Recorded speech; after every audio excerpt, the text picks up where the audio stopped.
man, really, Juwan Taylor, at the 7th pick for a right tackle. And we have to stop putting the right tackle, like, oh, it's too high for right tackle.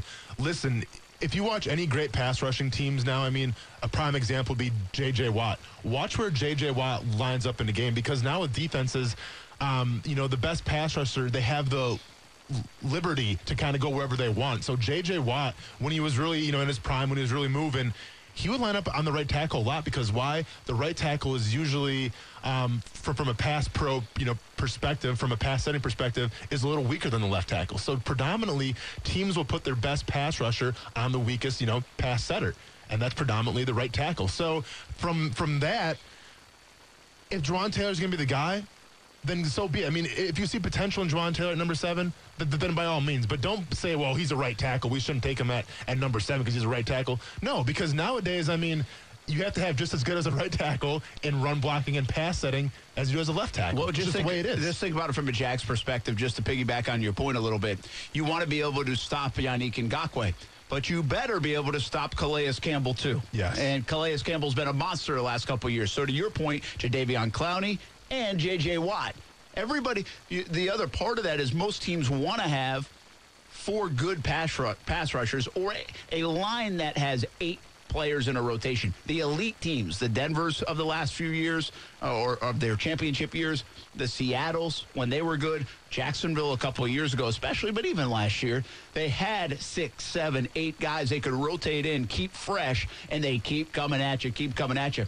That's why I think, and of course, we're a pass-happy NFL now, so that to go along with it means you need a good right tackle. By the way, this is a guy, Juwan Taylor, I'm serious, you would put him on Twitter as a good-looking big man. I mean, he is, you think offensive tackle, and sometimes you think sloppy big guy, a guy that just loves to sit at the buffet table and eat. Mm-hmm. Well, this guy used to be like that. He came into Florida at like 380 pounds or something. It was his freshman year.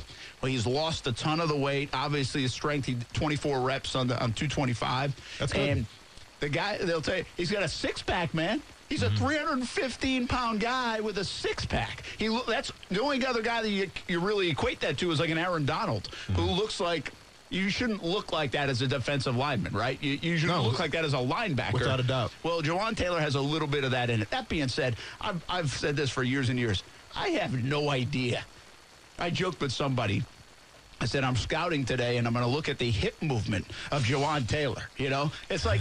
What the hell? We don't know what makes a good right tackle. We know he's big, he's mean, he's nasty. I get it. But you really have to rely on the coaches, Doug Marrone, the scouts, Caldwell Coughlin, guys that know the game so much and see it to say, is this guy elite? We all, from a general principle, and you can claim like you do, and I don't believe you one bit, know what a good right tackle, right guard is. Those guys in the trenches know what it is. We, from a casual outside standpoint, again, you've been in the trenches, so you are different. But me, I can't tell you how good Juwan Taylor is. I don't know if he's better than Jonah Williams. I'm just telling you, he looks the part. So here's the thing with Juwan Taylor, though, I want to touch on a little bit. So the most important part, obviously, is the film.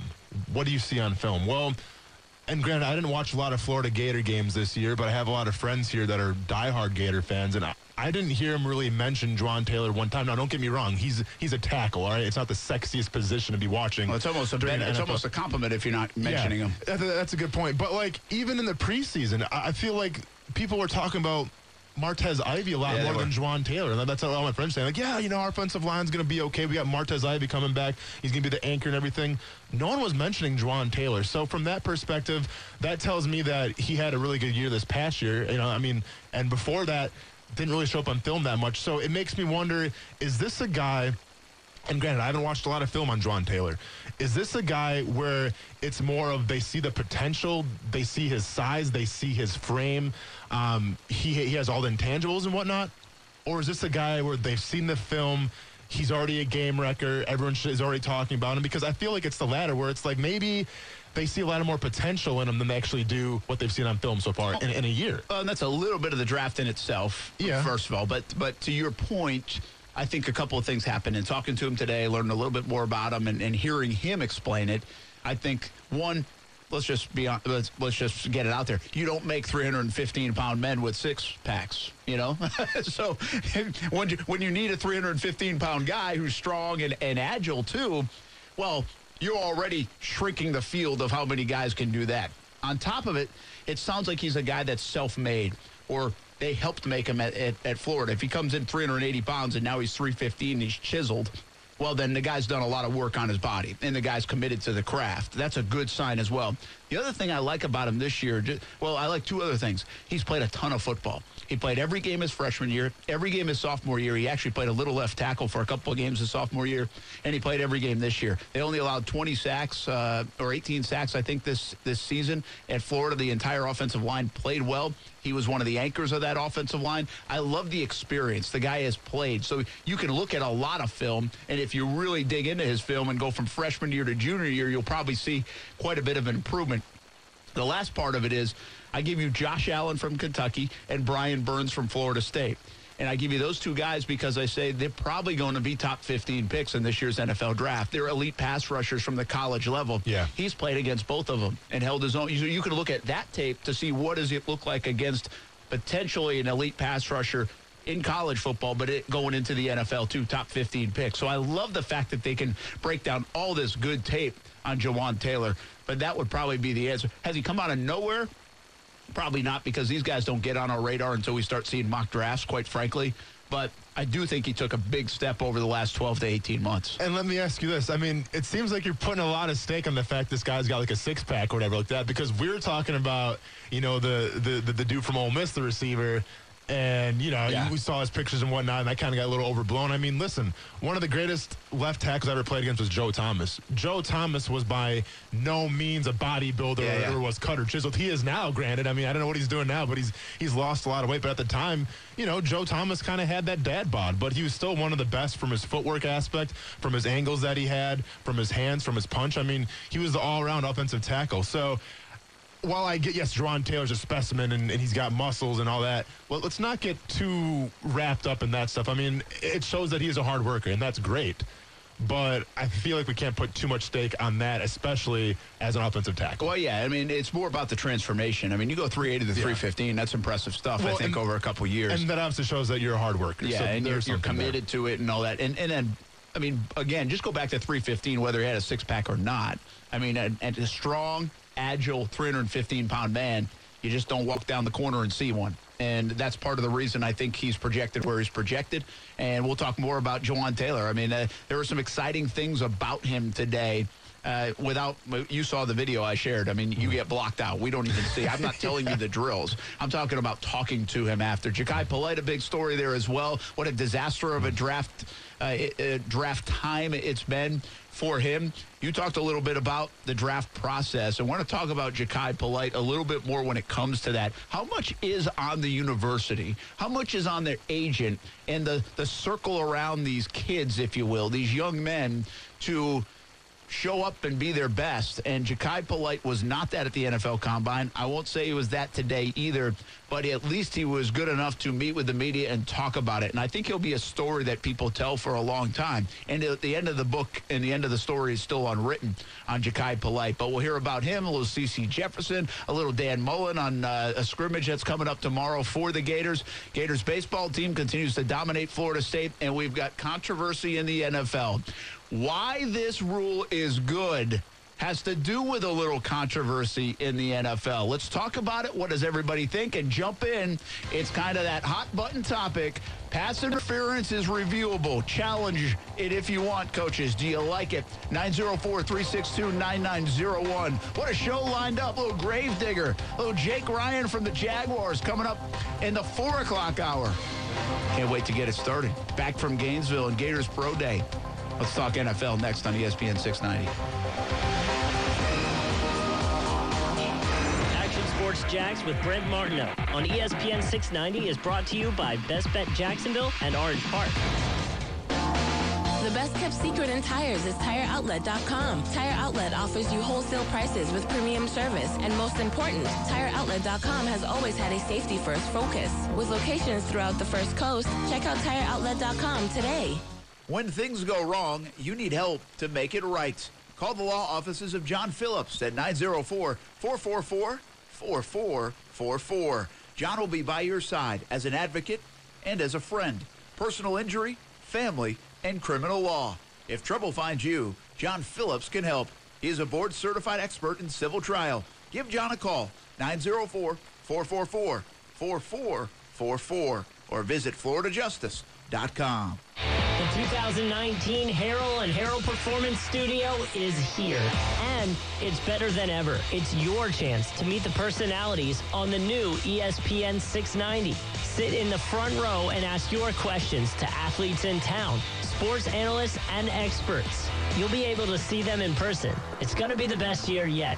So listen to ESPN 690 for your chance to win your way in throughout the year. It's the Harrell and Harrell Performance Studio, brought to you by Harrell and Harrell. Shop now and save on these items and more. On sale now at your neighborhood Ace. 100% cypress mulch or red mulch. Your choice in 2 cubic foot bags, now 4 bags for $9. Shop Ace for proven winners. Gorgeous Blew My Mind flowers, just $4.99 in the 1 gallon size. Roundup ready-to-use weed and grass killer 3 with pump and go sprayer, now just $19.99, including a free refill. Find more great deals and the location nearest you at jacksace.com. Sale ends March 31st.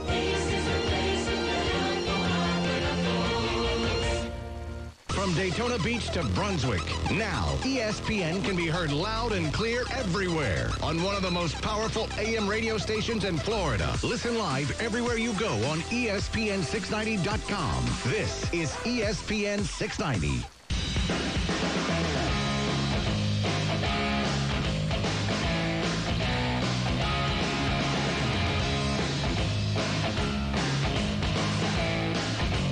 This is Action Sports Jacks with Brent Martineau on ESPN 690 and ESPN690.com. Oh, racing back from Gainesville from Gators Pro Day. Had to pick up the car, got an oil change here earlier today, and had to get a new tire because it got a little nail on the sidewall, so that's no good. But made it. We made it, and we got a little magic whiteboard. What's up? In honor of Kuz being gone today, we got due dates for babies are like estimated download time. Sometimes it's a little early, sometimes the Wi-Fi is acting up, and sometimes it's late. You just never know what you're going to get. Tell you what, for all the moms out there, I hope it's a little earlier than later. Without a doubt. Not super earlier, but 38 weeks is probably okay, right? Instead of 41. Yeah, I think we had ours 4 weeks before the due date, so that was a little stressful, but it is what it is, man. 4 weeks before. Yeah. Did you have to go to the NICU because of that? Was how big? I don't even know, man. He was like 8 pounds something. Even 4 weeks early, 8 pounds. Yeah. He was ready to come out. Let's just say he was ready. Oh, that's good then. Yeah, he was coming out a second grader otherwise. Exactly. Well, he looks like a second grader. He's only 4 years old, but he's grown. Yeah, let's just say that. Mine look like second graders too, but they're 14. Yeah. Shots fired on the whole Martineau clan. Our kids were twins, obviously, 6'5", 6 pounds, 5 ounces, and 5 pounds, 1 ounce. So we just avoid, if you're under 5 pounds, at least that's what it was when they were born. Yep. Usually you have to spend a night or two or maybe a little longer in the NICU unit until they get to 5 pounds and put on a little weight. Yep. And especially with twins, that was certainly possible. But my wife, I think, had them at 37 and a half weeks, I think it was. So 37 and a half, 38 weeks, which I guess they say is full term. I'm dropping all the pregnancy words here, but it's full term for twins. Like basically, 40 weeks is usually for normal pregnancy, I think is the number. Yeah. But I think because of twins is like 38 or 37 and a half. So fair enough. And thank goodness it didn't go any later. Yeah. We should probably, kind of clue the listeners in on that sultry voice we had behind we should do a couple things because Scott is jumping in for Kuz, and Kuz, who you just put the magic whiteboard about, is not having a baby. I think we should clarify that, too. Yeah, sorry for the confusion. Yeah, Kuz is going up the north road tripping for the delivery from a friend. Yes, exactly. Kuz is not having a baby personally, no. It's not like the Arnold Schwarzenegger movie. Junior, I think it was? Yeah, it was Junior. I think it was a documentary, but no, that's what happened to Kuz right now. We got Dolphin Gary on the show just to start already. Let's bring him in here on the program. And what's up, Gary? Don't ask me any Dolphins questions. I just got back from Gainesville. That's all I know. This instant replay, guys, I'm all for getting it right, but the game is played by humans. It's refereed by humans. sometimes I think when they stop and they analyze every little this, every little that, I think it hurts a lot of times. It takes away the flow of the game. Guys are standing around getting cold. I think, it's just so boring to sit and wait for these guys to come out of their hoods and look at this and look at that, and it takes away the enjoyment of it for me. Yeah, okay, Gary, appreciate it. Thank you very much for the call, and I think that's certainly a part of this. But keep in mind now, it was your fault, people. It was you NFL fans that raised some Cain over that call, that raised Cain over every call. So once that happens, the reaction is so strong, and obviously it was big-time strong in New Orleans for rightful reasons.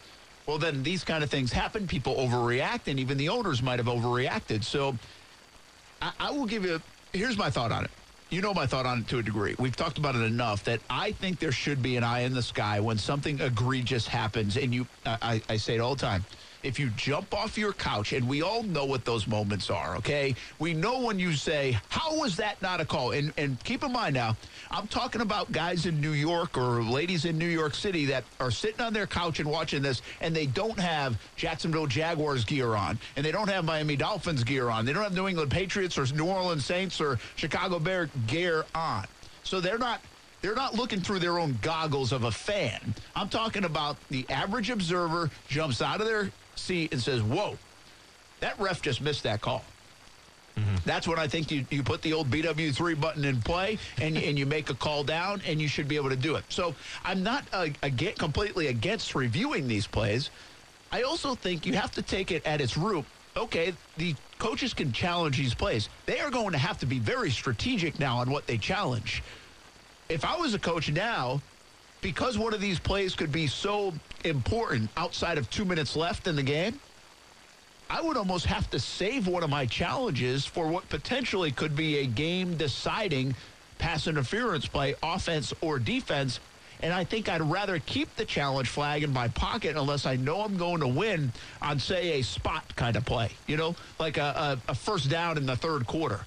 And you might have to punt the ball away just to keep that flag. I'm going to be really interested to see how these teams and coaches utilize that. So they still have to make a decision, is my point. You might not get the review, especially if it's outside of 2 minutes, because a team might not have a challenge flag left or might not be willing to burn that challenge flag. So I think the whole slowing down of the game and all this stuff, while accurate, I've told you this before, what made the Super Bowl boring? Maroon 5. Maroon 5. Give me another reason. The teams that we're playing. Just the lack. The lack of offense. Lack of offense. Yeah. Style of play. You know what else made it? There was absolutely zero drama and controversy in the game. We did not have one review in that football game. We did not have one review in the Super Bowl. There's the punt thing with Edelman, though. Did they review it? I could have swore they reviewed it, right? Was that game or was that Kansas City? Oh, wait, what was that? That was Kansas City. I'm sorry, that was Kansas City. I was way off. Hello, yeah. That was Kansas City. Okay, so sorry about Kansas City had plenty of it, by the way. True, yeah. But the game was boring because it was 13-3. But it was, and because it was 3-3 at halftime, whatever the heck the score was, 3-0. I don't know what it was at halftime, but it was 3-3 for a long time.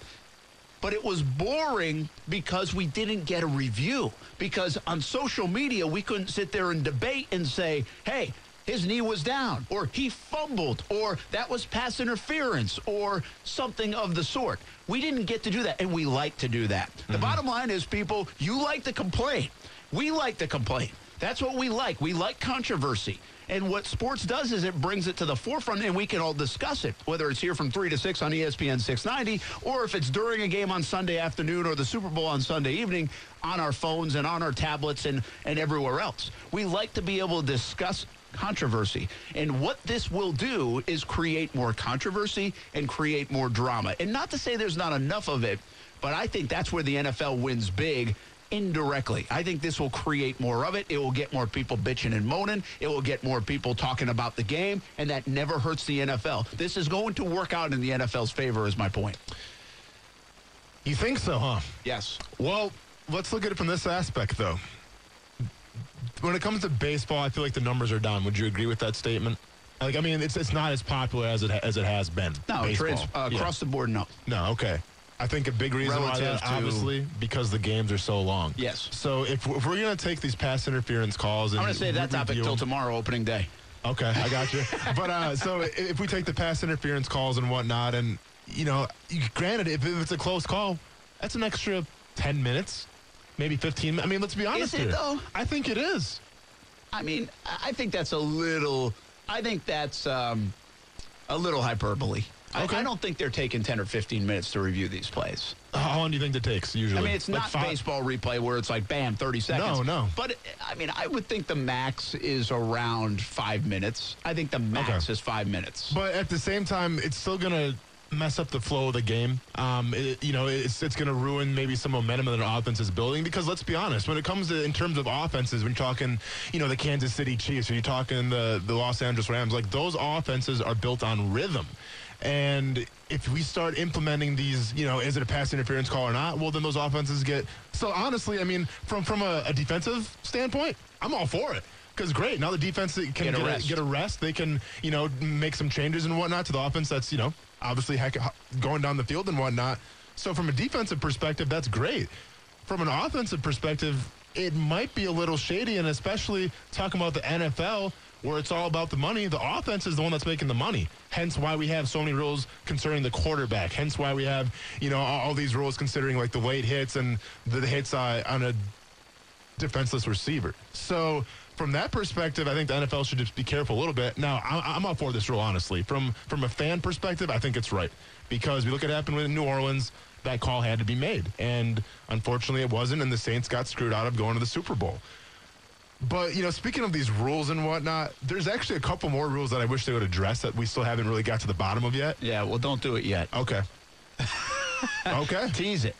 I'll tease it. I mean, how much time do we have left here? Well, we got a break in a minute. Okay, I got you. And so I want you to tease it, because we're not going to be able to flood over to the next segment. We got Gravedigger coming on for a couple minutes. Yes, sir. But I do want to go off on a tangent on two things real quick.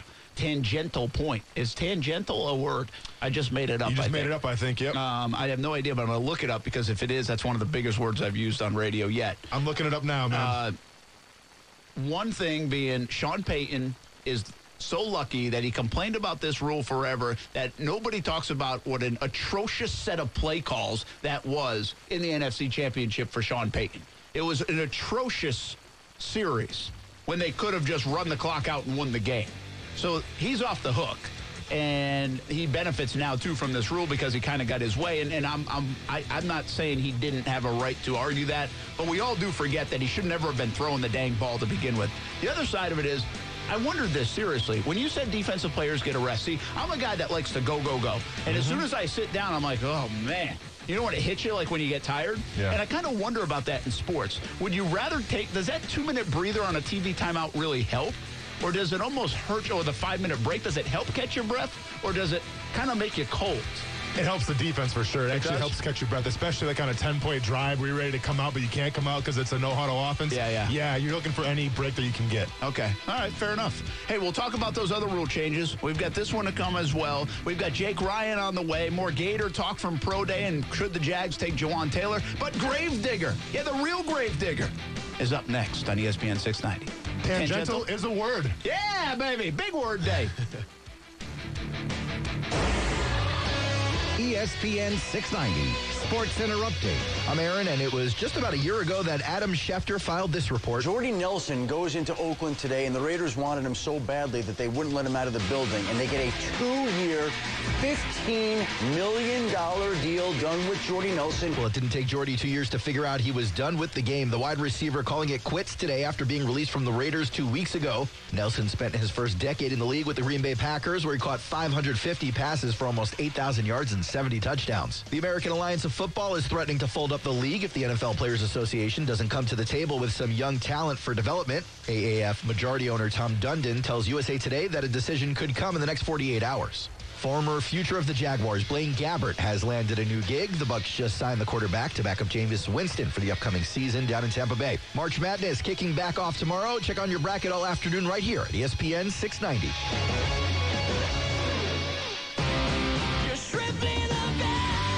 Baseball is back. Jumbo Shrimp Baseball presented by Community First with tickets starting at just $5. Opening weekend is a April 4th through the 8th. Don't miss opening day, presented by Firehouse Subs and Rimrock Devlin, with free magnet schedules courtesy of Crawford Electric and post-game fireworks. Tickets on sale now. Call 358-2846 or jackshrimp.com. Affordable family fun.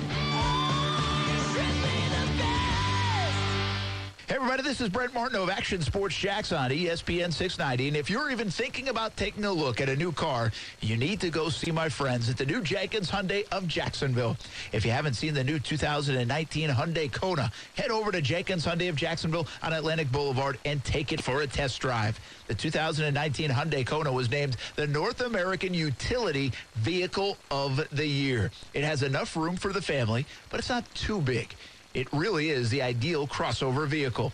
If you don't need something as big as a crossover or full-sized SUV, check out the new 2019 Hyundai Elantra sedan. It's a very slick car, and it starts at only $17,985. The manufacturer also offers $2,000 cash back on select 2019 Hyundai Elantras. But the offer is only valid through April 1st. The Hyundai you want, the service you deserve, all with a 7-day money-back guarantee. Schedule a test drive at JenkinsHyundaiofJacksonville.com and make sure you tell them Brent Martineau sent you.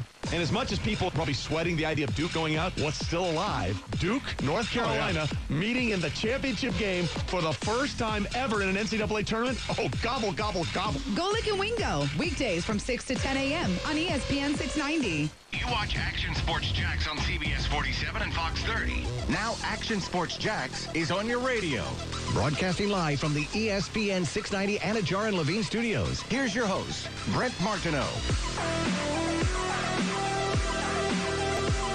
Hey, welcome back on a Wednesday. Brent Martineau, Austin Lane, Scott with us in the producer seat today. And I think Austin referenced that, and then we jumped all over Kuz again because it's so much fun. How much fun are we going to make of Kuz in the next 3 days while he's gone up to North Carolina? There will be blood. Yeah, that probably will be. Good thing is he can't really do much about it. How you doing, Scott? I'm having a good day, brother. Thanks for sitting in the chair, man. We appreciate it. Happy to be a part of it. Scott's killing him, man. Well, let's see if you're saying that in 3 hours. I came in here. He's like, all right, the video's ready to go. Everything's ready to go. I mean, it's refreshing. It really is. It's refreshing, Scott. You're already stealing the show, man. It's that rookie excitability, man. Exactly. Let's see how he acts like day 3 or whatever like that. That's pretty funny. Kuz will be back with us next week, of course, and hopefully has a good trip up there to North Carolina. We're expected to get Dennis Anderson, the original, really the one and only Gravedigger. Yeah. On in just a bit, but hasn't called in yet. So let's get back to your rules. How about that? I like it. I didn't make you wait as long as you thought. So bottom line is we're talking about this PI call. And you can call in any time on the show today, 904-362-9901. I think it'll be a recurring theme. And people are weighing in all about it. A lot of people don't like. I will say this: I was surprised it happened. I was a little shocked that this thing went through, and it is a 1-year test run on it. I do like that part of it, and why not, right? I mean, I don't think it's going to hurt to try to get the calls right. That's the best argument all the time. Wait a minute, you're telling me that you don't want to sit for another 4 minutes and have another half a beverage, and you're willing to do that at the of missing a call egregiously again? Well, okay, you're probably right. Let's have another half a beverage or chug it all and make it quick. But you think there are other rules that should be changed that they're not talking about? Is that the way I heard you? Not necessarily rules that should not be changed or whatever. I think just rules that didn't really get addressed at all that I'm kind of shaking my head about. For instance, what was probably the biggest complaint this past season in terms of the game itself when it comes to rules, Brent, would you say? And think back to the beginning of the season more than towards the end of the season. Oh, well, the lowering of the helmet. Well, yeah, I mean, in general, roughing the passer. Oh, roughing the passer. Yeah, so roughing the passer to me. But well, you know how in the preseason, though, they started... everybody was complaining about because they were hitting with lowering the helmet. They actually stopped calling that. See, to me, it's roughing the passer because there's still not really a clear rule. Of course it's roughing the passer. You're a defensive end. Okay, thank you. I guess that's a point for me. I'm not sure. But, you're going to complain that you can't hit the quarterback I thought roughing the passer was your job. I know. I mean, that's literally on my resume. It was, And so my issue is we don't have, like, and I'm sure they're going to show, like, in the rules meeting, that BS rules meeting that they show to every team in training camp where you can do this, you can't do this, and we're not going to have access to that. But from being a fan perspective, I think the NFL needs to address the roughing the passer, because in the start of the season, I remember a couple games watching with Clay Matthews where he hit the quarterback and literally, like, made an extra effort not to put his weight on the quarterback, roll over, not roll on top of the quarterback. And what happened? He still got called for the flag and everything. So from that perspective, I feel how like about the one in the Super Bowl? There you go, the Super Bowl one. Yeah, the Super Bowl one as well. Tom Brady didn't even get hit. Yeah. And so from that perspective, I feel like there needs to be at least some set of rules of, hey, this constitutes roughing the passer and this doesn't, because there's not really a clear set of rules yet. Another thing, too. Are we going to find out what actually a catch is and a catch is not? Because I think we're still up for debate with that as well. And it happens every single year. Well, I don't think we had that much of a problem this year with that. I think they actually said, you know what, we're going to go back to what logic is. If it looks like a catch, it's a catch. So we didn't have the Des Bryant thing. We had less of the whole interpret the catch. We certainly did. I mean, they did a better job with that. It really came off, now it's 2 years ago, so it was... Remember the Pittsburgh Steelers game? And was it Jesse James? As he was going to the end zone? Yeah. And that one looked like... I think it was Jesse James, yes. Yeah, and like a catch or no catch, and it was right at the goal line, and it impacted home field advantage, and actually the Jags ended up going to Pittsburgh instead of probably going to New England that year, if I'm not mistaken, how much that game changed things. But we had less of that in 2018. Mm-hmm. So I think they... At least that's what I remember. Let me know if we missed a bunch of, oh boy, catch, not catch this year. I'm talking. I know we have in the last handful of years, but I think they kind of remedied that. And see, that's what the NFL doesn't get any credit for that. People like to complain and say the NFL's this and that, but the NFL seemingly remedied the catch situation last year. They also made a quick fix. They almost became like NASCAR last year to the one that I was talking about. They want to protect the players, but some of this lowering the helmet and hitting with the helmet that was called so crazily in the preseason. Like the Jaguars had it called, I think, 2 or 3 times in Minnesota in the preseason. Well, there were so many of those called in the first 2 weeks. I'm pretty sure the NFL got a call from all the GMs and executives and coaches, and they all kind of came to, all right, we're going to, unless it's something absolutely crazy, we're not going to do this just yet. But so I think they've made some strides, and that's what I'm telling you, man.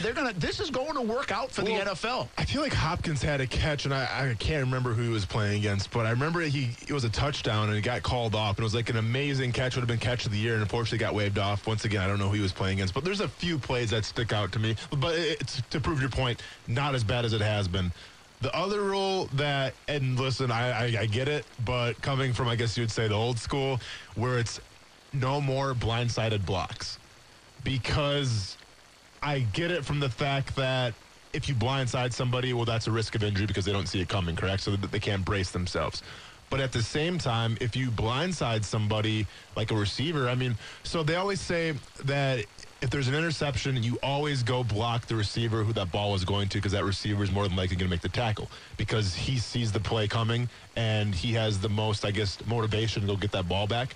So from that perspective, I feel like sometimes you have to blindside somebody just because you're trying to score a touchdown. And if you don't blindside that guy, well, then maybe he's the difference between making that tackle and not making that tackle. So from the blindside thing, like, I get it. Like, I mean, I'm sure you can, put your shoulder into him and, like, put your hands up and you're fine. But, man, there's, especially, in that play, like interception or a fumble, I mean, where it happens so fast, you're asking a lot of guys. I think it's interesting, though. Like, I get it, okay? I get the people that say it's old school football. This is not the way it's supposed to be. That's me. Listen, man, it's still a freaking violent game on every play. I mean, I just would ask you this then. And I get it. I get where you come from. I appreciate that because I think you're freaking nuts to be able to play that game and do that and want to do that. I wouldn't. So good for you. And I think people enjoy it. Listen, I love watching the decleat and hit right there, too. I mean, it's fun. Mm-hmm. But the guy might not get up. I mean, it's a dangerous play. There's got to be some level of appreciation for the NFL, for the owners, or whoever else, the competition committee, the NFLPA, for trying to make the game safer, man. It is a violent, violent game. I get it. Listen, Donovan Darius going over the middle years ago was fun to watch. I do think we lean on so much the side of protection now that I think it's a little ridiculous. In the college game, the targeting thing has become, oh my goodness, so annoying to me. That's a game changer, Where man. a guy gets kicked out of a game for nothing malicious other than trying to make a physical play. Well, perhaps for that game, then the next game as well. For a It's half, stupid. depending. The penalty is dumb, but you know what they're doing here, and the coaches are even biting their tongue on it. This is what I believe. I don't know if this is true or not, but I believe they are trying to train the player to do it the right way, so much so that some of these guys have to pay the price. Like, I always go back to the Florida game against whoever they played, whatever cupcake they played, Charleston Southern, early on. The kid was not trying to be malicious. Did he have a targeting call against it? Yes, it was targeting. 6 seconds into the game, or 8 seconds into the game, whatever it was, the dude was ejected from the game. That kid was playing in the swamp. He played at Charleston Southern. He got to play in the swamp, and it's like his dream come true, and he did nothing really wrong other than what he should have done is got a penalty because now that's the rule, and they kick him out of the game. Like, that to me is asinine. Like, that's a whole different stuff. When we talk college football and later, we'll get into the rules of college football as we get closer to the season, and that one to me is still dumbfounds me that guys have to pay that price. You know what malicious is and you know what malicious is not, I think, in the sports arena, and some of those calls in college are ridiculous. It's absolutely amazing how much the rules have changed in 8 years since I played. I remember being 2010, my rookie year, and we had a rule on the defensive line where if there's an interception, we go directly after the quarterback and try to hit him, and like basically, I don't want to say knock him out of the game, but we try to inflict damage on him. Yes. So I remember my first game that I started in Dallas. I think John Kitna? Yeah, Kitna was the quarterback, and Kitna threw an interception, man, and he's like 30 yards down the field away from the play, but here comes Austin Lane, man, trying to deliver his shoulder because I was doing what I was told, man. And thankfully, I didn't get a play on that, a flag on that play. Well, we're going to ask Jake Ryan a little bit about these plays. He's coming up at 4:30. He'll join us, the new Jacksonville Jaguars linebacker. We'll talk a little Gator football, pro day, what happened there today, next. Oye, amigo, it is the Dan Le Batard Show on ESPN Radio. Did James Harrison ever tell Ben Roethlisberger to put down the beers and get in a little better shape? Ben's in good shape. He is? Ben looks good. If you say he looks good, he looks good. That's the right. deal. We think he runs like a skyscraper, but if you say he looks good, that's fine by us. We'll let it go. That's a good thing he ain't paid to run. He paid to throw. The Dan Le Batard Show with the Stugatz on ESPN Radio and ESPN News. Hi, everybody. It's Brent Martineau. If you received a letter from the IRS and cannot pay them, things can get bad quickly. The IRS can seize your bank accounts and garnish your wages. If this is you, make sure to contact J. David Tax Law, a local firm right here in Jacksonville, and recently voted the best tax attorney in Jacksonville by Folio Weekly Readers, and also selected as an ultimate tax attorney by the Jacksonville Business Journal. Your first step to stop IRS harassment is a no-cost consultation. They explain exactly your options and how they will resolve your tax issue.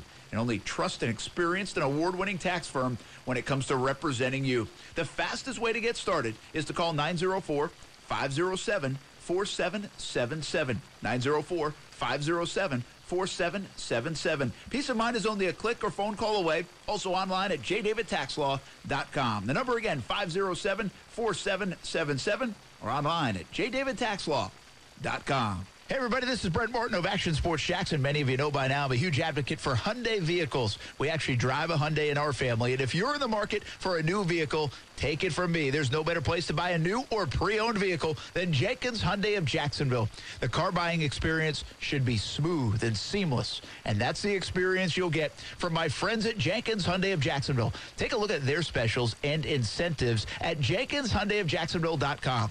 All you have to do is click the Specials tab, and you can find specials and incentives for new Hyundai vehicles.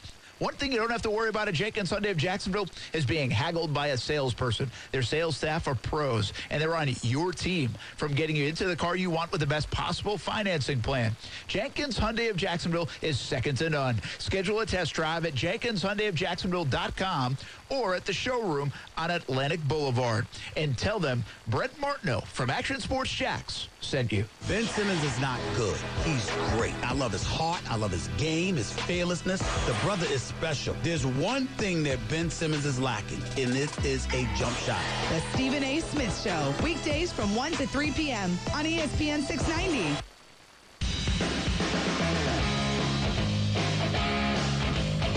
Hey, it's Mike Golick from Golick and Wingo. You're listening to Action Sports Jacks with our friend Brent Martineau on ESPN 690. All right, just got back from Gators Pro Day in Gainesville today, out there this morning, and we'll be in Tallahassee tomorrow as well. I won't be. Marcel Robinson will make the trip. I just won't be able to get back in time, so can't go there. You know, I really enjoy going to Pro Days. I love the whole draft process. The Combine was cool this year. First time I did that, and we do Senior Bowl quite often. The Pro Days are cool. We've been up before to South Carolina's Pro Day when Jadeveon Clowney was coming out, and sometimes you go wherever the quarterback might be. I think if the Jags did not get Foles in free agency, would have thought about going to Haskins Pro Day up in Columbus, Ohio. But we usually try to go to the Gators Pro Day and Knowles Pro Day. And then now you got visits coming up and then the draft, and we'll be up in the draft as well. So the whole process, I think, is kind of cool to watch it, especially if you land a guy that you followed around. And so to me, this is like Jawan Taylor's a guy for the Jaguars that obviously there's interest there, that you can connect dots there. But even covering the Gators or the way people talk about the Gators, like Austin said earlier, you don't really talk about the right tackle that much. So we are, to me, kind of being introduced to Jawan Taylor a little bit today. And we find out a little bit more about him. Then maybe he comes for a visit. And he does have one scheduled with the Jaguars in mid-April, I believe.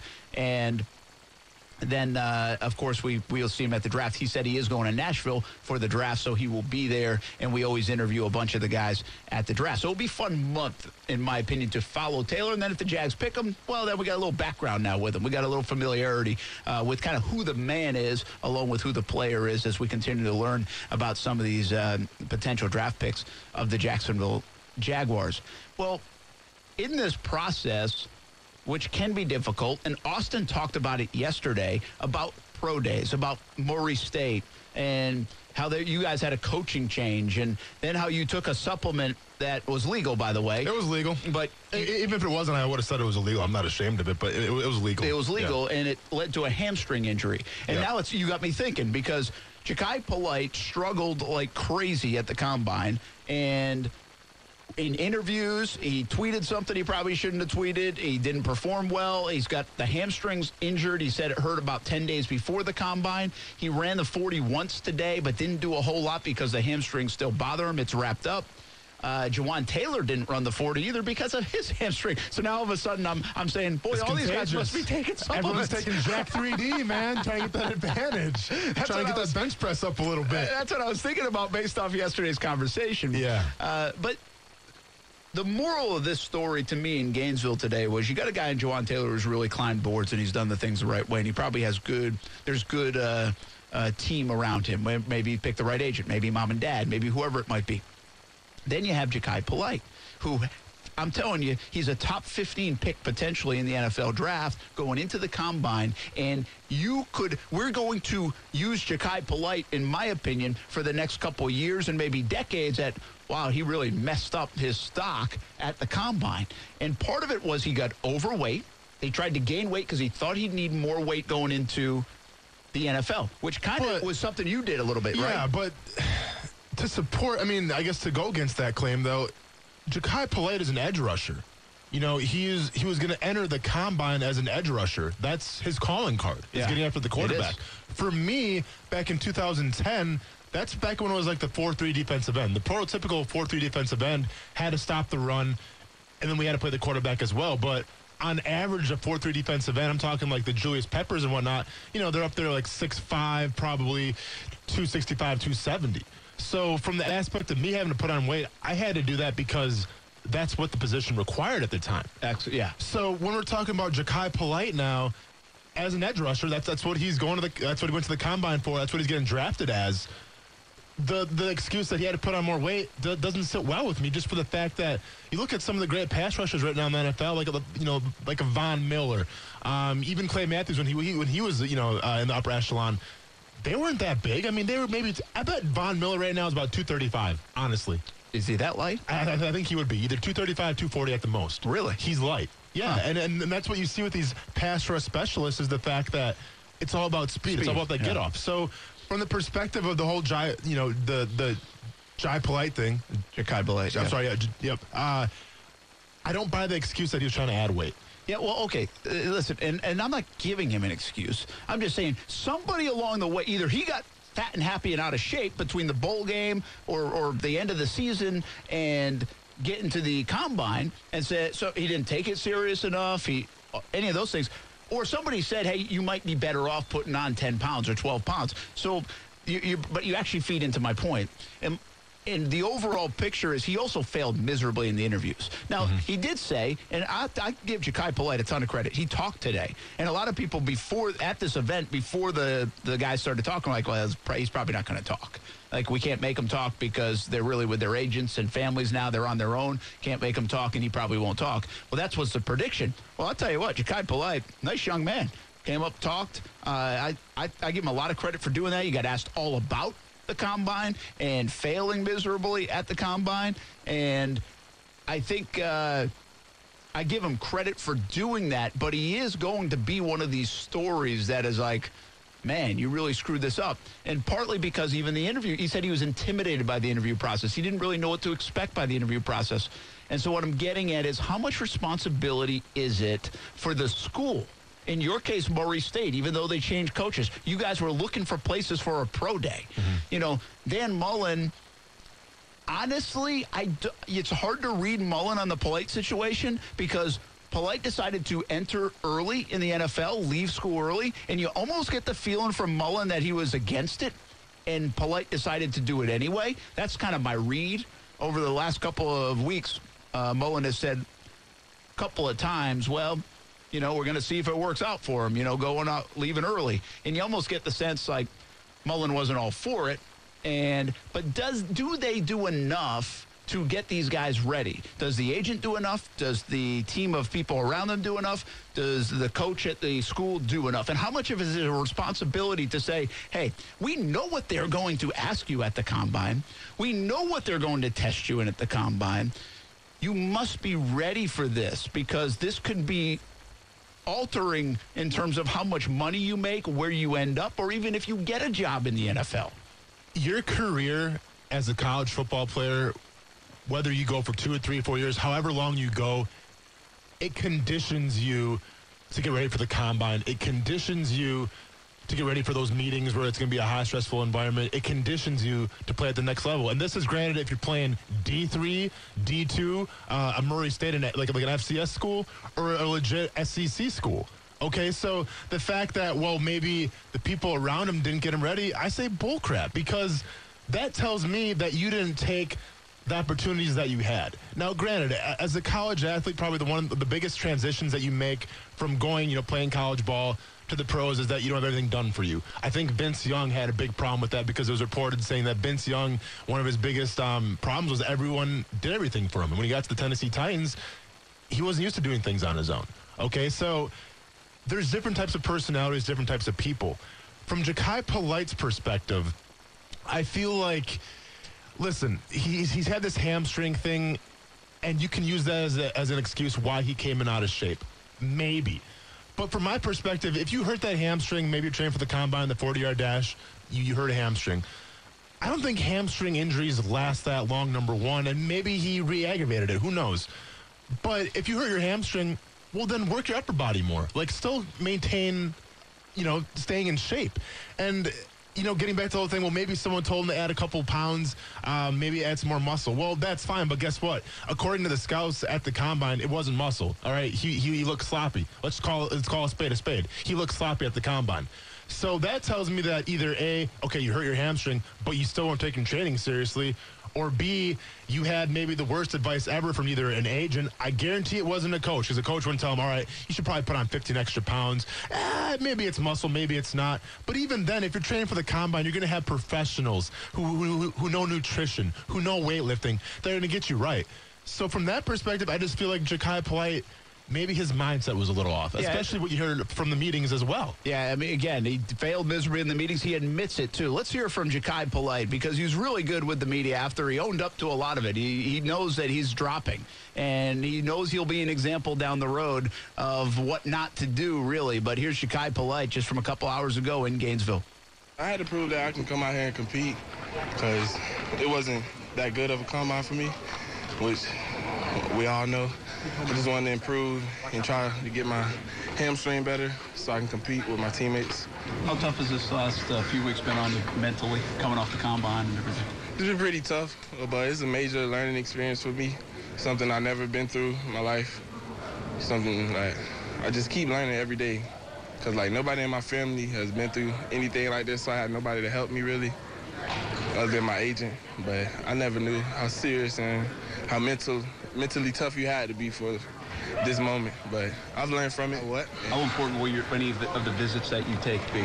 They'll all be very crucial because I don't know who's going to pick me. I don't know anything. I just got to show them the real me because at first it wasn't really me. It was somebody that didn't know that much, but I've learned from it. Do you expect to drop because of the combine? And if so, how much will that put a chip on your shoulder as you enter the NFL? Yeah, it's put a big chip on my shoulder, just with all the negativity. But I'm used to adversity in my life, everything. So it just makes me grind harder, give me a why, a stronger reason to do it. This can be a daunting process. Do you think you'll have a good story to tell at the end of it? Yeah, of course. And share with other Gators and other players that have to go through it because it's so unique and different? Yes, sir. Because I'm sure I'm not the only guy that didn't come up like going through interviews throughout their life, especially like NFL type interviews when they're about to invest a lot of money in you to play for their business. So they got to get to know you, like they have to know the real you, everything. And I'm just ready to show them and like just let my story be stepping stones for another guy that comes. Ja'Kai Polite, he's transparent about, listen, he messed this thing up. I mean, he knows it. You can tell. I mean, he learned in hindsight. He's like, wow, this was bigger than I thought it was. It was almost like he didn't know it was going to damage him this much, whatever. The weight, the interviews, the tweet, the this, the that. It's almost like, hey, I've done everything else before and it's all been easy. I didn't know this was going to be that hard. Well, what bothers me is the fact that he said he only had help from his family and his agent. You didn't mention any coaches. You didn't mention any kind of strength and conditioning staff. Like, listen, I'm not sure what his financial situation is, but you always pay the agent when you get drafted. So from that standpoint, the agent should have you working out with some, pro performance place if you're not going to work out at Florida. Another thing, too, dude, you went to Florida. All right, you can go to a small school, so reach out to some of those former players. They'll be gladly to help you out, man. Yeah, something doesn't add up. Something's not adding up. Something's not adding up. I'll tell you why Florida screwed up today, too, next on ESPN 690. ESPN 690 Sports Center Update. I'm Aaron, and it was just about a year ago that Adam Schefter filed this report. Jordy Nelson goes into Oakland today, and the Raiders wanted him so badly that they wouldn't let him out of the building, and they get a 2-year, $15 million deal done with Jordy Nelson. Well, it didn't take Jordy 2 years to figure out he was done with the game. The wide receiver calling it quits today after being released from the Raiders 2 weeks ago. Nelson spent his first decade in the league with the Green Bay Packers, where he caught 550 passes for almost 8,000 yards and 70 touchdowns. The American Alliance of Football is threatening to fold up the league if the NFL Players Association doesn't come to the table with some young talent for development. AAF majority owner Tom Dundon tells USA Today that a decision could come in the next 48 hours. Former future of the Jaguars, Blaine Gabbert, has landed a new gig. The Bucs just signed the quarterback to back up Jameis Winston for the upcoming season down in Tampa Bay. March Madness kicking back off tomorrow. Check on your bracket all afternoon right here at ESPN 690. Broadcasting live from the ESPN 690 Anna Jar and Levine studios. Anna Jar and Levine Accident Attorneys. Call 904-600-4000. That's 904-600-4000. ESPN 690. Jacksonville's home for ESPN Radio. WOKV Jacksonville. Listen live everywhere you go on ESPN690.com. ESPN 690, a Cox Media Group station. Where he won a Super Bowl ring before playing his final NFL season with the Raiders last year. Former Texans wideout Demaryius Thomas pleads guilty today on a charge of careless driving resulting in injury. Thomas will serve 1-year probation and 50 hours of community service. The wildly inconsistent Boston Celtics are still trying to figure things out with the regular season almost over. ESPN's Chiney Agwumike has figured out one thing. Boston is not better off without its best player. I'm just like, okay, that's cute and all, but when you have him in the playoffs, you will be grateful that he's on your team because no matter how much beef you have, that man is a competitor in the biggest moment. Chiney Agwumike talking about Kyrie Irving on Golic and Wingo. LeBron James is out for rest tonight as the Lakers play the Jazz. That game here on ESPN Radio starting at 10 Eastern. It's the second half of an ESPN doubleheader after the Pacers and the Thunder. Think O'Reilly Auto Parts for all of your car care needs. We're close, convenient, and known for our guaranteed everyday low prices and excellent customer service from professional parts people you can trust. Stop by your local O'Reilly Auto Parts today. O'Reilly Auto Parts. Better parts, better prices every day. Hey, everybody, this is Brent Martineau, family-owned in Jacksonville for more than 40 years, and fresh ingredients every day. That's what Renna's Pizza was built on, and that's what Renna's Pizza delivers. A menu to satisfy the entire family. Fantastic pizza, fresh salad, and Italian favorites like stuffed shells. There's a Renna's Pizza near you. Marsh Landing, Bay Meadows, Argyle Forest, San Jose, and the newest location in Neptune Beach. Be a part of the family today at Renna's Pizza. And now, a quick comparison from Grasshopper. When a client calls, what do you want them to hear? Your personal voicemail? Hey, you've reached Greg's cell phone. I'm away right now, obviously. Leave a message and maybe I'll get back to you. Or something a little more buttoned up, courtesy of Grasshopper. Thanks for calling Green Landscaping. To make an appointment, dial 1. For billing, dial 2. To speak with Greg Smith, dial There's 3. no contest. Put your best voice forward with Grasshopper, the virtual phone system for small business. Try it free at grasshopper.com. 100 years of hard work can take you far. And no one knows that better than Goodyear. In 1918, we started the Akron Wingfoots basketball team, laced up and took to the court. And we've been outperforming the rest ever since. Goodyear proudly celebrates our 100th anniversary in basketball and our relentless dedication to being unstoppable. Goodyear, more driven. You watch Action Sports Jacks on CBS 47 and Fox 30. Now Action Sports Jacks is on your radio. Broadcasting live from the ESPN 690 Anajar and Levine studios. Here's your host, Brent Martineau.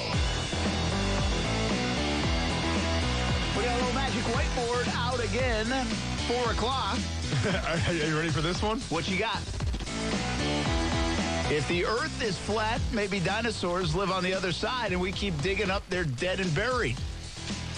Huh. Right? The side, there's this flat, yeah. Right? Is there a wall? What do you mean? Okay, so just to be clear, that wasn't from my mind. I actually found that on the internet, so that was not. That was not you. Okay. Yeah. Yep. Ah, pizza's here. We got Don't pizza? eat all that pizza now. We got pizza here? See that? Coos leaves, Scott comes in, and we deliver pizza. Warning risk. Fat man at the control board. You guys are in danger of missing out. At least he's honest, man. I don't know about that. I just know you have a couple pounds on Coos. That's all I know. By the way, thanks to Renna's Pizza dropping off some pie today. How about that? Well, it is kind of refreshing that we have somebody back there. And I'm not going to say you're fat, dude. You look fine to me. But, you know, as opposed to having Coos brag about how he's losing all this weight all the time and working out. Oh, I'm finding it. It's all good. I'm finding it. I mean, it's just nice to have a guy that's passionate about pizza. Yeah. As am I, sir. So, you know, man, you find what you love, you find your passion, you find your talent set, and then you exploit the hell out of that. I like now, it. if I could just get a sponsorship. I like the way this guy does business. Well, I don't know about the sponsorship, but you're about to have some Renna's Pizza. So there you go. Day. I don't know if Coos told you about the happy hour horn, but it's 4 o'clock. Do you know where that lives? Wow. Right on command. Grab a drink, get a shot, and tip your star tenders. And add a slice of pizza. I like it. I like it a lot. I'm going to dig into that pie when on the next segment. As am I. As we all will. And I have a special gift for you, too. Uh-oh. Yeah. Brett, I wish you could see the smirk on your face right now, man. I'm actually a little frightened. Yeah, you should be. Okay. All right. I said, why did Florida screw up today's pro day? Yeah, that was kind of a good tease there. I'm Thank you curious very myself. much. And listen, I'm not going to rip Florida here. They might have their own reasons for doing it. But can you give me you have a bunch of guys, right? You have a guy that's going to be the top 10 pick. You have a guy that could be a top 15, top 20 pick, depending on how this all shakes out with Ja'Kai Polite. You have some talent, Chauncey Gardner-Johnson. You know, you have these guys, about 5 local guys in Jacksonville. So you're trying to get everything out there. I don't know why they did it today. I probably should have asked, but if there was a schedule conflict or whatever. But it hit me during today. Bill Belichick was the only head coach we could see there. You know why? Because the NFL owners' meetings are going on. Why would you have your pro day when the NFL GMs, coaches are in Arizona? Yeah, I didn't think about that. Like, that doesn't make sense. Like, and is Florida like really the only school that's doing it today? Well, that I don't know. Okay, I mean, gotcha. listen, Florida State's doing it tomorrow, but the owners' meetings end today, so you could potentially get back tomorrow. And I do think we talk about this quite a bit. What's the most important part of the draft process? Where does the pro day fit in? I've debated where the combine fits in.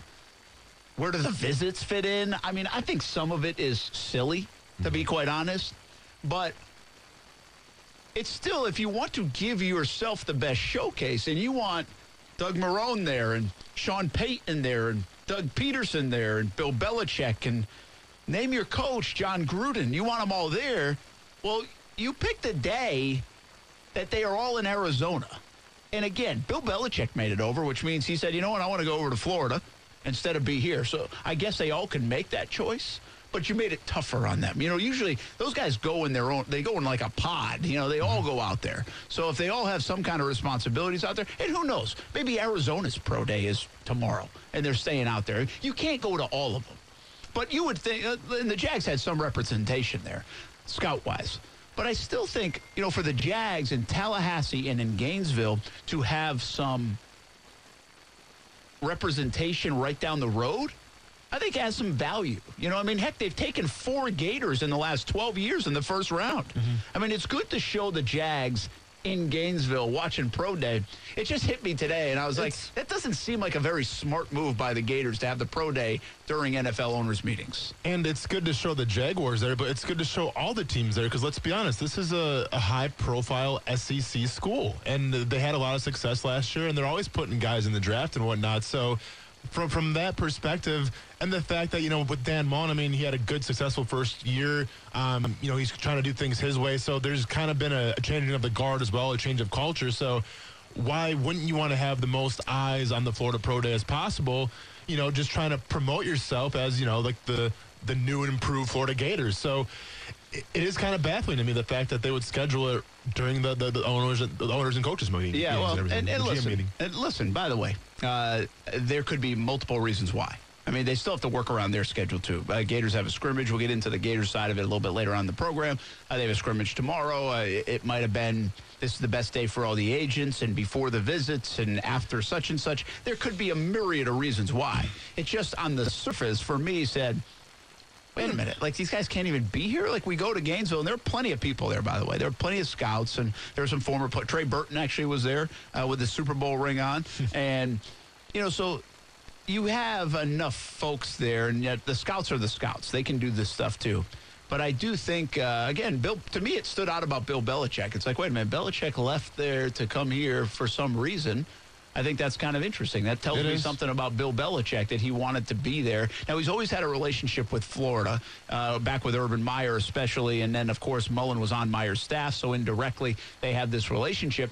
It just was like, all right, if you wanted to have the most people there, which is the goal. Which I think is the goal for those kids. Again, it goes back to me. It's like, do they take care of the kid? Are they helping the potential draftee as well as they can be? And I was just going to touch on that point where it almost seems like, and obviously I shared the story yesterday, so I know firsthand, like it almost seems like you do your service of 3 or 4 years or however long you play football at that university, and as soon as that season's done, it's like, all right, well, it's on to the next guys now. Like, thanks for your service, but we have to go this opposite direction now because we have to focus on the next season. And all of a sudden, that kid that gave you the blood, gave you the sweat, gave you the tears on your football team is kind of just casted aside and been like, well, good luck. I mean, we're here for you, but we got to focus on the team coming in. It's just, it feels I don't know, man. It feels that way. I just don't know how I feel about that. I don't believe it's that way. I really don't, General. I think they're trying to do whatever they can. You really couldn't get that out of Mullen today. It was like, he was asked the question. He's like, do you guys do enough? You know, should you do more? Well, and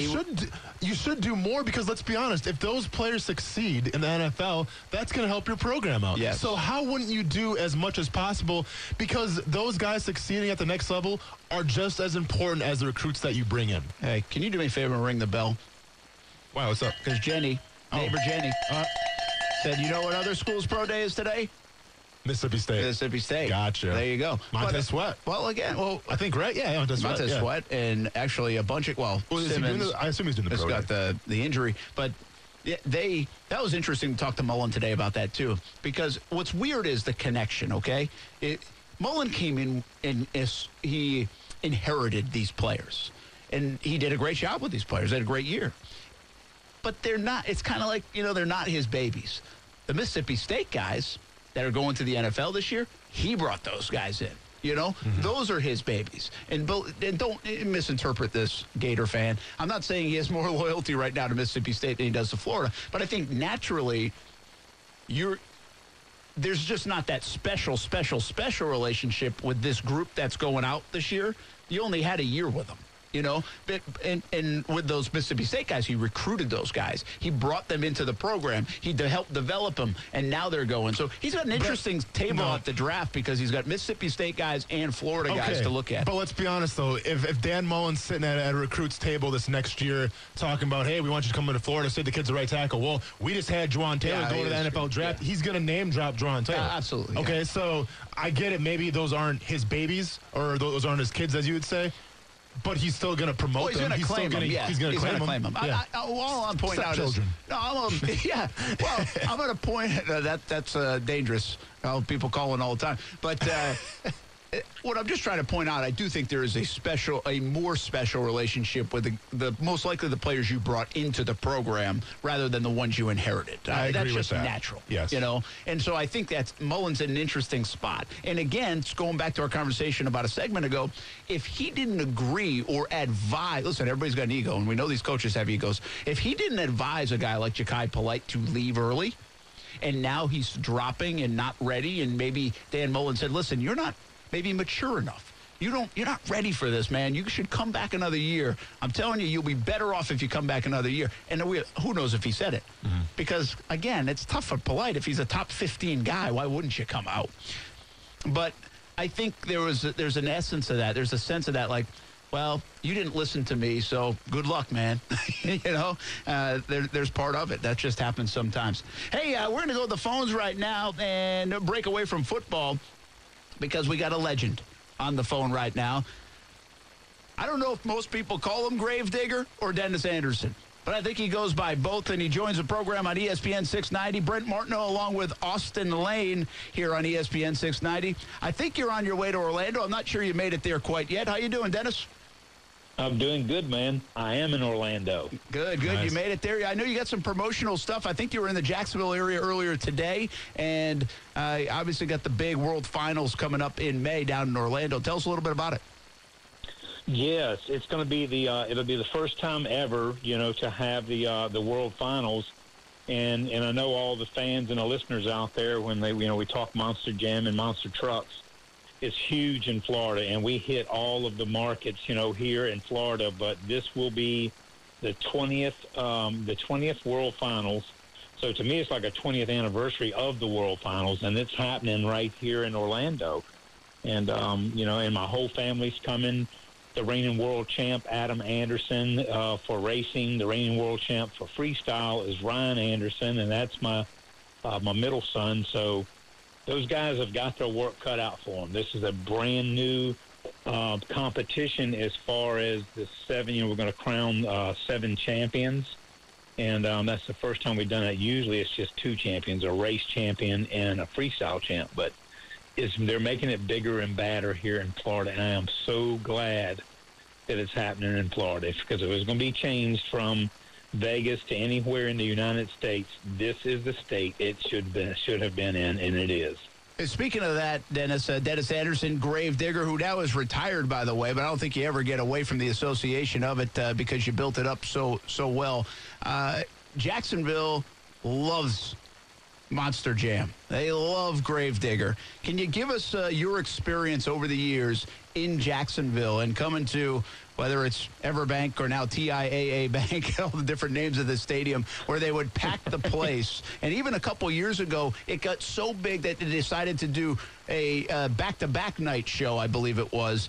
What was it like performing in front of this Jacksonville crowd?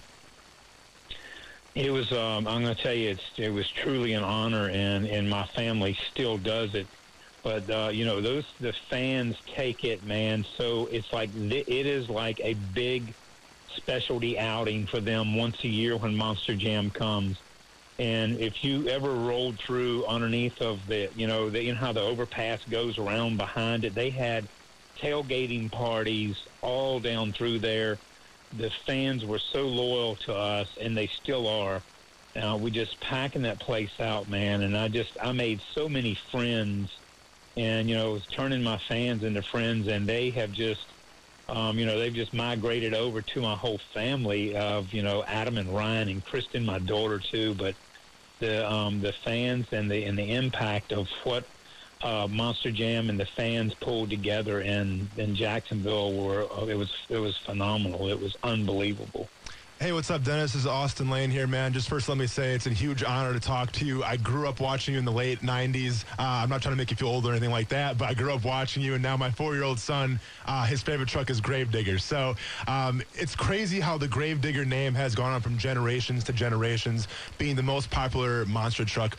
I find it so fascinating that the most popular monster truck really of all time is one of the most ultimate underdog stories, and the fact that the truck was originally built to compete in mud bogging. Can you just kind of quick share the story of how Gravedigger came to fruition and just how, it's progressed over the years? Yeah, and, it was never really a goal in life. There was not even monster trucks when I was a kid.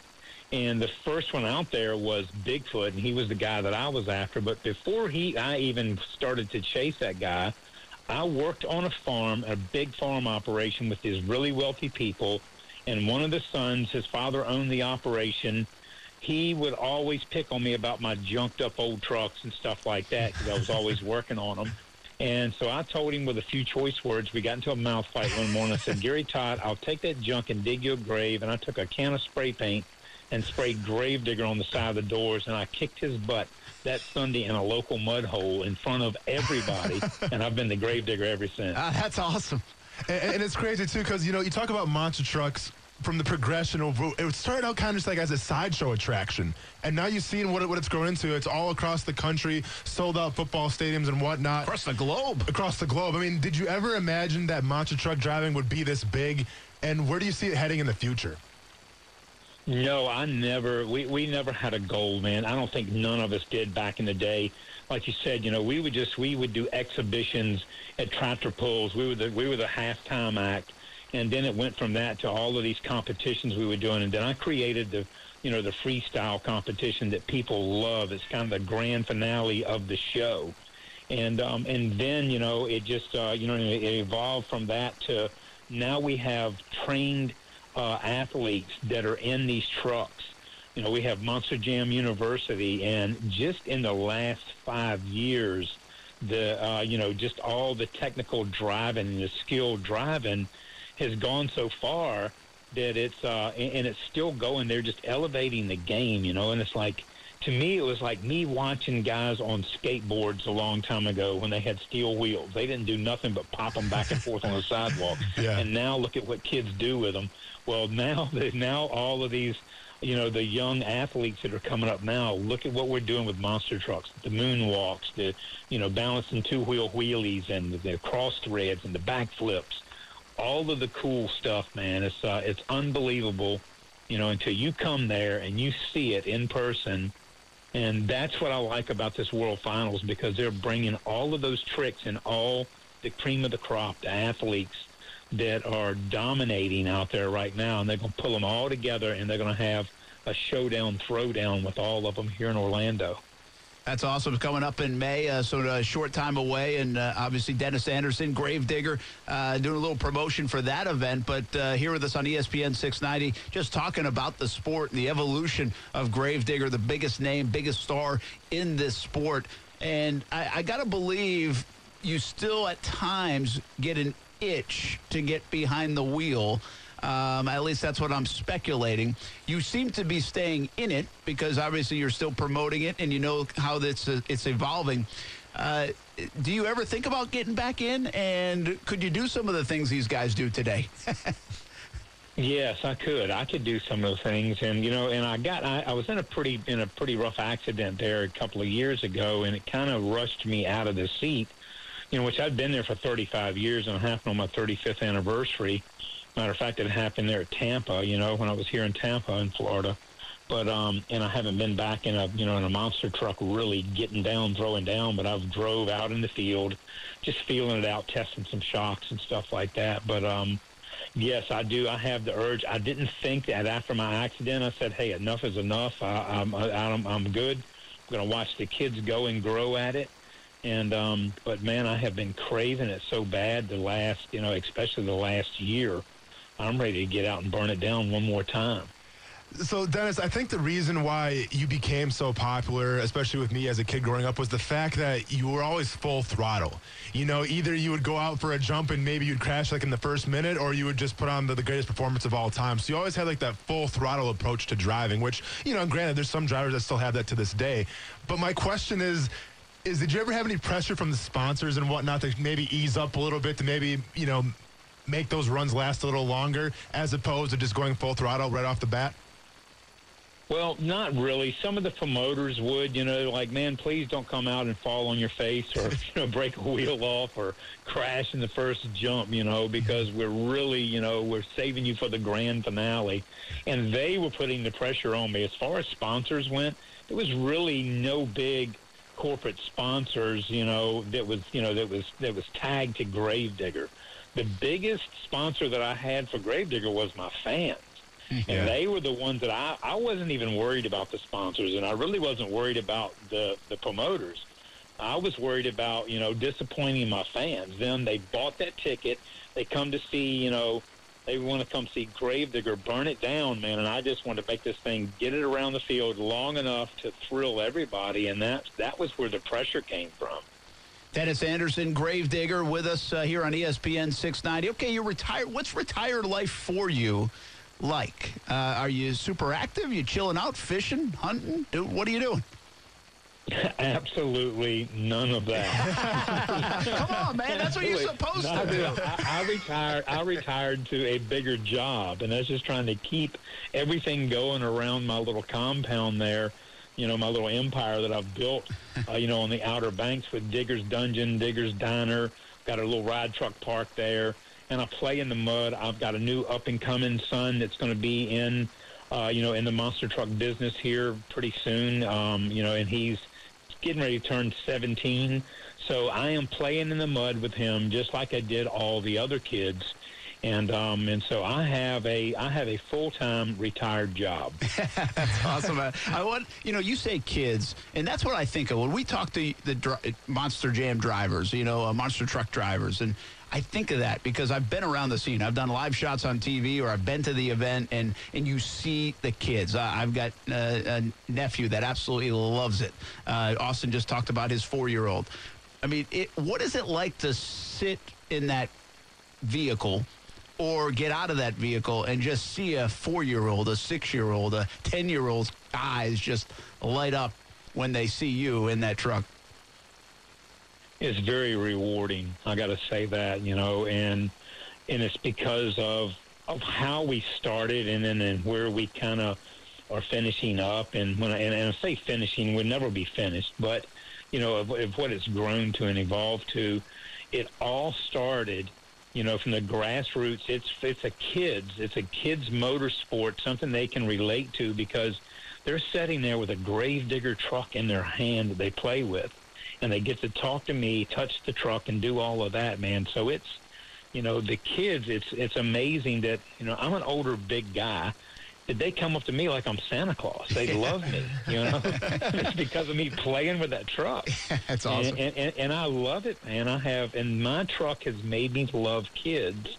And it's always kept me as a kid, in my mind and everything that I do, and it's like, if you can thrill a 5-year-old kid and they love to come, guess who's got to bring them? Mom and dad. Okay. Exactly. So it's the grassroots, man. And that's, and I tell my family that as I was, going through training with my kids, I said, just remember, man, remember where we came from and what started your dad is the fans. And it starts with the kids. You love your fans, and your fans will love you for the life of your job that you're doing, and it's been it's been a long ride for me, a good long ride. I used to sit back and go, you know, I'd run this course for 5 years and go, God, man, what am I going to be doing in 5 years? I'm going to be sitting here with 5 monster trucks, you know, around the shop, broke down and nowhere to go. But it isn't. It has never not slowed down for me. We got one more quick question for you here, Dennis. We'll let you go. So, you know, obviously you retired in 2017, but kind of like you mentioned before, it is a family affair in the Anderson house. Your son Adam drives the Gravedigger truck. Ryan's got his own truck going, and now your daughter Kristen has stepped up as well and started to drive the truck. So I guess from the perspective where you're sitting right now, I mean, what does it mean to you to watch your kids, number one, follow in your footsteps, but number two, also carry on that name, that prestige of the truck that you created? I love it, man. You know, it's a brand that I created, and it was a fluke. I tell everybody, I'm not even that smart to sit down and make this big, long life game plan of this is where it was going to go. It was just a fluke. It happened. And for my kids to pick up my footsteps and go and do what they did, I swear I thought a part of my life, you know, with my family, to me, was not that great. It was because I was the dad that was out on the road. I was making all these other kids happy. And at home, my kids were growing up with their mother and going, I never went to their T-ball games. I never went to their school plays because I was on the road playing trucks 24/7 as hard as I could go. And I figured that, you know, there would be points in their life they'd be like, you know, we're not going to be like Dad. We're not going to go on the road. We're going to have a family. We're going to be normal, you know, and they're not. They're normally just like me. You know what I mean? They got kids. Their kids love everything that they're doing, and it's happening, man. Just their life is a little better. I was going down a dirt road, so I paved it for them. So their life is clean, it's green, and these guys are they're loving it, man. My whole family is just totally into it. And don't get me wrong, it is a job. It's more of a job than people think. You know, just entertaining the fans and being the guy and being the man and being the, you know, the flagship truck. There's a lot of pressure there, and I feel them. You know, I know it, and I used to, my insides used to burn every night, you know, before I was getting ready to do a show and roll out and just hoping that I was going to satisfy everybody. If I satisfied everybody out there, I was satisfied then. Yeah, well, you got to always be on. You're right about that, and you did a fantastic job of it, and you're passing down that legacy and still promoting the sport. Monster Jam coming up on May 10th and 11th at Camping World Stadium in Orlando, so go check it out. I know there's a bunch of Jacksonville Monster Truck fans, and you can get out to Monster Jam World Finals. XX, which means number 20. Dennis Anderson, you gave me an idea, by the way. We're just kind of a newer show. So if we're going to grow the show, I should get some monster trucks made with ESPN 690, start handing them to the kids, and then Mom and Dad will listen to. That's exactly right. You got it, man. Hey, we appreciate all the advice and all the stories, too. Good luck to you, and have some fun down there in Orlando.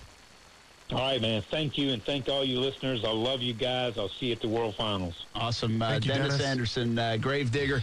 What a legend, you know? Yeah. Another GOAT. That's awesome, We had Ricky man. Carmichael. Exactly. GOAT. Top of his game, man. Tom Brady, when you calling in? Right? Michael Jordan, when you calling in? Exactly, man. Let's go. ESPN 690, hit us up. I mean, we start getting all the goats on. I might have to get a tattoo. Now we're talking. Coming up next, Jaguars linebacker Jake Ryan, scheduled to join us. In fact, he's calling in now, so a quick timeout, and we'll hear from the new Jags linebacker up next on ESPN 690. Sports Jacks with Brent Martineau on ESPN 690 is brought to you by Best Bet Jacksonville and Orange Park.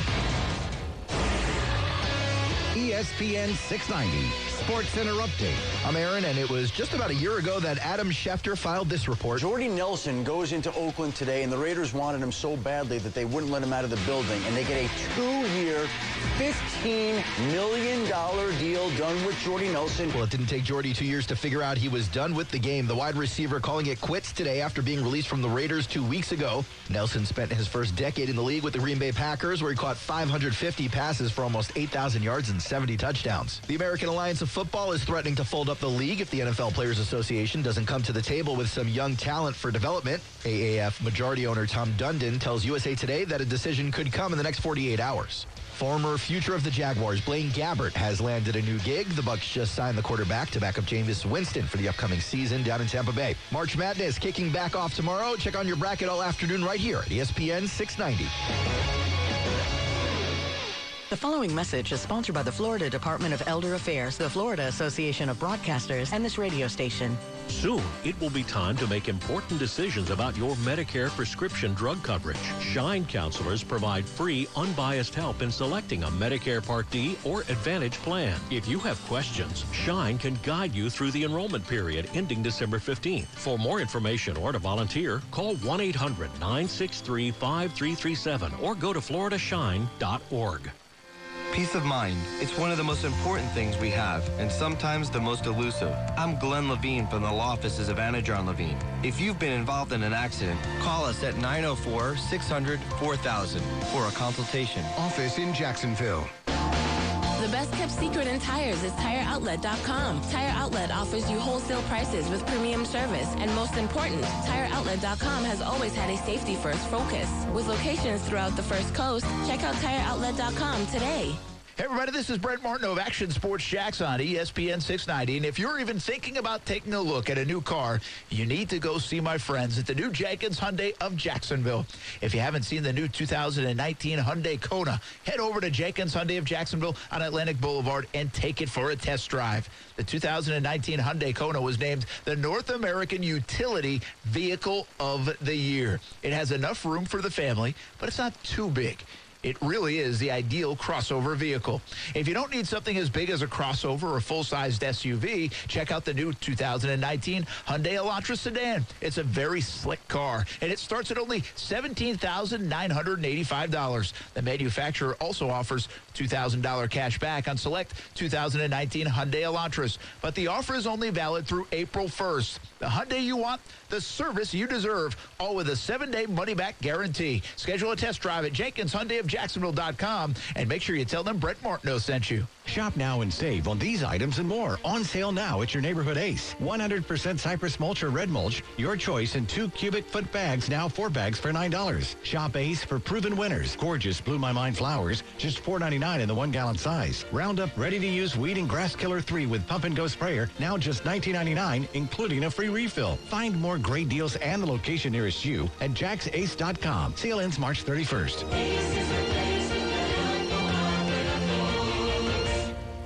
The spread and that college-style offense. Listen, in 3 years, you might see the Big 12 be run by the NFL because it's the exact same kind of offense is going on here. Action Sports Jacks with Brent Martineau. Weekdays from 3 to 6 p.m. on ESPN 690. You watch Action Sports Jacks on CBS 47 and Fox 30. Now Action Sports Jacks is on your radio. Broadcasting live from the ESPN 690 Anna Jar and Levine studios. Here's your host, Brent Martineau. Man, we can't get to that Renna's Pizza just yet, but they dropped off some pie, and we're going to have some in just a moment. I know the other guys are eating it. Stuart Weber has made it in. Nick's having some. Hopefully Scott's having some. But Dennis Anderson just called in, and now we are pleased to be joined by new Jaguars linebacker Jake Ryan, who is out in California rehabbing that torn ACL from a season ago. He'll be joining the Jags in their off-season conditioning program coming up in April sometime. And he joins us on ESPN 690 right now. Brent Martineau along with former Jags player Austin Lane. Jake, thanks for taking the time, man. Welcome to Jacksonville. How excited are you about playing with this defense? I'm excited. You know, it's a hell of a defense, and I'm excited to be a part of it. I went down there about a week ago and met a bunch of guys and all the coaches and stuff. Unfortunately, the defense coaches were out of town, but got to get a glimpse into the locker room and everything down there. So I'm pretty excited. Yeah, Dom Capers obviously is the connection, right? 68-year-old Dom Capers hired back by the Jacksonville Jaguars. Give me a sense of your relationship, and is it as simple as you might not be in Jacksonville without Dom Capers, or are we kind of dramatizing that a little bit? I don't know. You know what? That wasn't up to me. But, you know, Dom's a great guy, great coach. You know, I played outside linebacker my whole entire college career, and then my senior year I switched to inside. And, you know, the Packers like to bring in guys that they like to develop, and Dom, you know, did a great job with me, developed me into an inside guy. So, but Dom is a heck of a coach. He knows exactly what he's doing and knows how to prepare a defense. Hey, what's up, Jake, man? This is Austin Lane here. So, when How are you, Austin? Not too bad, man. How you doing? Good. Good. So, I understand that you're pretty good. I think you had a little gig with, was it WIXX with the radio show back in Wisconsin? Yeah. So, don't come for my job, all right, before I start asking questions here. I actually won an award for that show. That's kind of what I heard. Wait a minute. What kind of award? Easy. Because we have to hold Austin to Brent, higher standards. Easy. Well, let's go and talk about that later. No, wait. I want to find out what award. Okay. What kind of award is this? Well, I think it was just a Talk Show of the Year award or something like that. We got to start entering awards now. That's the thing. Yeah, exactly. And this segment might be on there. Yep. Well, it's too bad Jake's going to be busy playing for the Jaguars. Not have time to do radio here. But anyways, Jake, I want to talk about playing in Green Bay a little bit. Obviously, with that Dom Capers defense, you ran predominantly a 3-4, and you're at that middle linebacker spot. Just from Dom Capers' perspective, I mean, obviously he helped you, as you said, play middle linebacker and whatnot and kind of adjust from the college game. But what does Dom Capers bring to the table, not only as the guy who, develops talent, but also just in terms of philosophy and coaching style? Yeah, Dom's not like a yeller. He's a, do it this way guy, and he's very smart. He knows exactly what he's doing. Like I said before, he prepares you for the game very well, with tendencies, what they're going to do, and stuff like that. And he utilizes guys very well, to what they do well. So some guys might not be good covering tight ends, so I'll put another guy on them and stuff like that. So I think he's going to be a tremendous addition. Jake Ryan with us, new Jaguars linebacker acquired in free agency just about a week ago, comes over from the Green Bay Packers. And how difficult was last year for you with the ACL? I think that's always a tough deal. We see guys in the locker room have for years, and it's just a tough thing, especially when you're not coming back. And can you give us a progress report at all about when you think you might be ready for the 2019 season? Yeah, I mean, I've been doing pretty much everything, running, cutting, all that stuff. That's up to the doctors and, the training staff with the Jaguars. But, yeah, in Green Bay last year, I actually tore my ACL 3 days into minicamp. It was not fun. I knew exactly when I did it, too. I was like, oh, here we go. Not this again. Yeah. But it's actually my second one, so I knew right when it had happened. And I just had to prepare mentally because it's a long, long road of just treatment and rehab and stuff like that. But, I had a decision to, go out to California to use my PC out in California or stay, with the guys in Green Bay. And, the NFL atmosphere is you want to be around the guys in the locker room and be around the coaches, be around football. And, not that I couldn't play the game, but I like to, sit in the meetings and kind of, get a gist of the defense and all that kind of stuff. You kind of want to stay, where you're at just to, so you don't lose a year of football. Yeah, no doubt about it. I get it.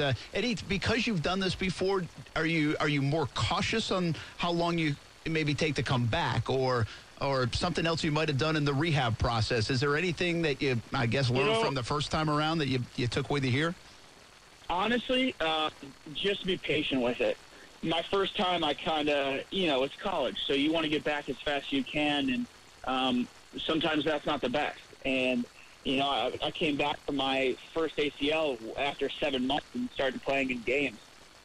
Which probably wasn't the smartest decision. Granted, I did pass a physical, did all my stuff, did all the tests and whatnot, but I had a big brace on and, my knee was taped and all that stuff. But I think patience is probably the biggest thing right now just because, you have to get over that hump of the mental aspect of it. And I think coming off my first one, I was kind of timid, going into games and stuff. Mm-hmm. But my second one, I know it's stable. I know, my ligament is good. I know my knee the structure is great. Got my MRI, looked perfect. So I know the structure's good, and, I'm doing all my stuff right now, and I'm still just going day by day with my rehab and my plan that I have. Jake, back in 2017, you were second on the Green Bay Packers in tackles. You were praised for your run-stopping abilities. I always say, especially at middle linebacker, in order to stop the run, yes, you have to have technique and whatnot, but you also have to have that attitude, that chip on your shoulder. Is that kind of what you bring on the field a little bit? Yeah, absolutely.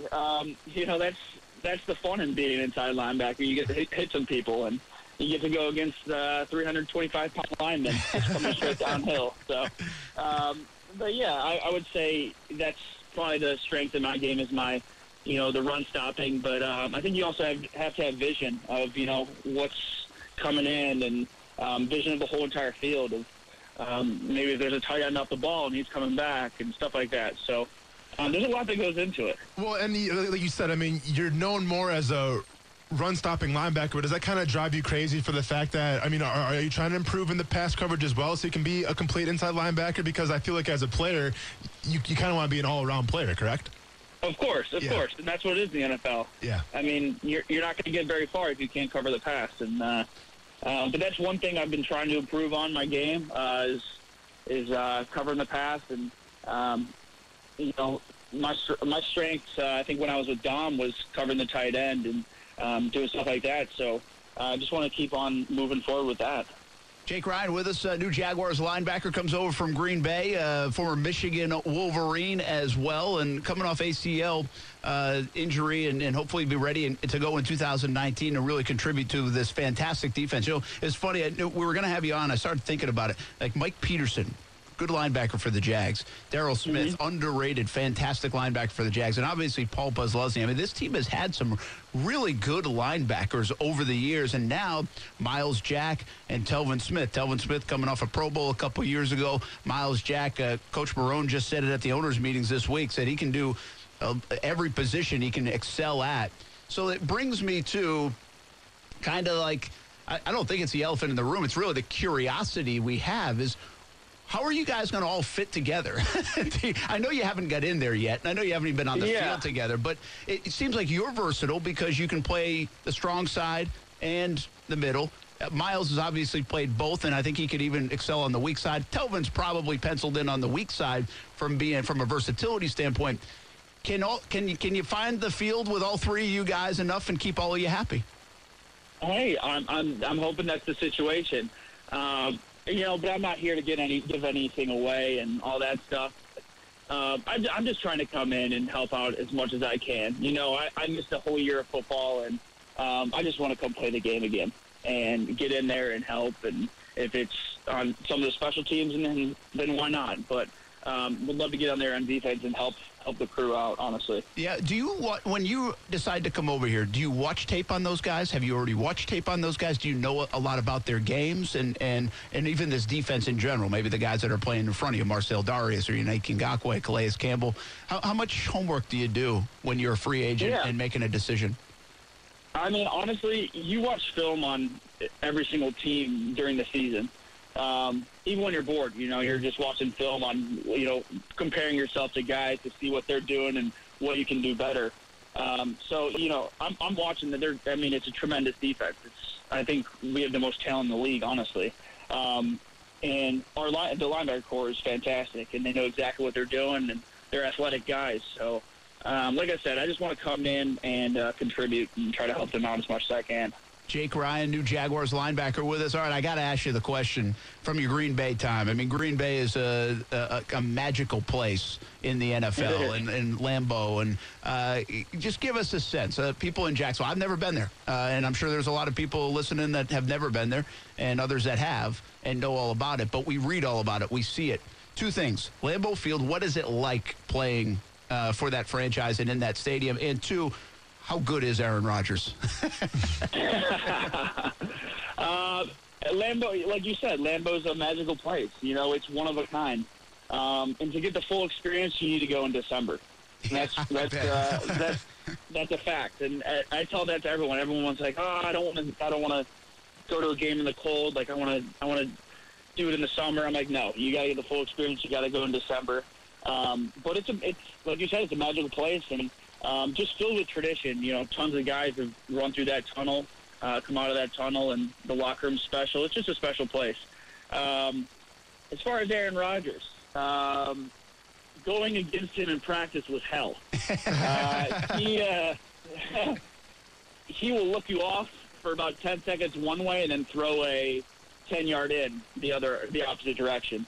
Aaron is one of the most talented quarterbacks I've ever been around in my entire life. One of the smartest people I've ever been around in my whole entire life. He'll know exactly, even though it's just practice, he'll know he'll start calling out my calls before I do them. Wow. On plays. So I know he has it every single day, but it's just that mentality that he goes into the game with. And, like I said, he is one of the smartest human beings I've ever met. Great person, great player, and hell of a quarterback. All right, Jakes, I got to ask you. I grew up an hour away from Green Bay, so I have connections. And I have it on good authority that one of your nicknames, and for the sake of standards and practices, I'll edit it out a little bit. I told you this might be coming, Jake. It's Charlie Eparound. Now, I should preface this saying that my D-line coach, when I started playing for the Chicago Bears. Keep it clean. Hang on. So my D-line coach, when I played for the Bears, once called me and the second-string defensive line Charlie and the Eparound gang. So my question to you is, how'd you get the nickname? Who is Charlie, and why is he effing around? So Aaron had a bunch of nicknames for me. I couldn't even tell you all of them. But, I went into the training room one day, and, I was probably hitting that rookie wall and just was like, oh, my God, this is just dragging on. And I think I was just messing around in the training room, and Aaron and one of the trainers, Nate Weir, were just they gave me the because I wasn't talking that day either. I was just like pissed, and so they called me Charlie Chaplin, and then they went with Charlie, F around. So that's how it originated. But I am Charlie no more. That was a rookie year. Okay. Hey, by the way, I think I'd rather be Charlie F. around than Charlie Chaplin. But I feel like Charlie F. around's like a universal thing, and I'm wondering where it came from. Like, is it from a TV show or something? I have no idea. Interesting. Hey, I want to keep you for a couple more. I know we've probably gone longer than we even promised you, but this is fun. Thanks for hanging out with us on ESPN 690. Jake Ryan, Jaguars linebacker, with us.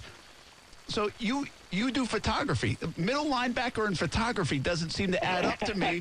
But JakeRyan.photography on Instagram, and I'm checking it out, man. And you're good at this stuff. Is it just a hobby? Did you study it a little bit? What's the deal with you and photography? Yeah, so out of college, I don't know. I just kind of wanted to get into it and bought my first camera and just fell in love with it. And for all the photographers out there, it's addicting. It's once you get a good shot and you put it on paper and you print it out and all that stuff, it's just like, wow, this is actually kind of cool. And you just keep on wanting to get better shots and go from there. But I kind of started about 5 years ago, and it kind of just turned into something. I just kind of took classes on YouTube and went from there. And I'm actually messing around with some long exposure pictures now where you kind of have to have filters and stuff like that. So that's where, you see the waves that, look like mist, or you going over a bridge and you see, the lights of the cars that are, in a street, stuff like that. But, yeah, I know, kind of different, but I kind of like going to just different cool places and take as many cool pictures as I can. I love wildlife and just landscape photography, honestly. Yeah, I like the creative side of you. JakeRyan.photography on Instagram. And by the way, I do this thing on social media here in Jacksonville, and you'll see a lot of good sunsets. So it's called #Battle of the Sunsets when you see a good one around here in Northeast Florida. So I think you're going to you have to join the contest, and you probably can win. I'll send them in for sure. Because we just use the iPhone, man. We don't get too intricate on it. You mentioned you like wildlife. You're big hunting and golfing. I've heard you've come to the right spot for that. I know. For both of them. I've heard. And how much do you want to play the 17th at TPC Sawgrass if you haven't already? I know. I need to. I need to get on that course very fast. And I think the first time I golfed was about 2 weeks ago. Just because of my knee and everything, I kind of took it took it light for a while, but I need to get back into it. I think I was at like a 9 handicap when it was all said and done. That's before not this bad. knee injury. Not bad. Yeah. All right, Jake, man, I have one more question for you real quick here. You're known as a big Star Wars fan, as am I. I wore a Chewbacca onesie to The Force Awakens, so don't ever question my fandom, please, anybody. But this next question I'm about to ask you is going to determine if you come back on the show or not, if we're going to have you back. Oh, my. Wait, where'd you get Star Wars fans? Did I say that? No, you didn't say that. I love Star Wars. but okay. Where did you find? I didn't see that, by the way, in my research, so I don't know where Lane got Jake, I have sources in Green Bay. Okay, that's all I'm saying, man. Oh, my God. I have sources in Green Bay, but give me your expert. Give us your expert critique of The Last Jedi. Yay or nay? Yay. Yay? Yeah. All right, Jake. It was great to have you on, man. Good luck in your career. I hope everything works out for you. We'll be cheering for you, but yeah, you're not going to be coming back on this show. Listen, I'm not a big Star Wars fan. I'm more into winning awards on radio, and since you're award-winning on radio, you're more than welcome anytime. That's easy. You ain't taking my job, though. Hey, Jake, we appreciate you checking in with us, man, and look forward to meeting you in person when you get back for off-season conditioning and hopefully a big and healthy 2019. Thanks for joining us, bud. Of course, guys. Thanks for having me on. Thanks, all right. Jake Ryan, Jaguars. You too, Jaguars linebacker, added in free agency. A lot of fun, man.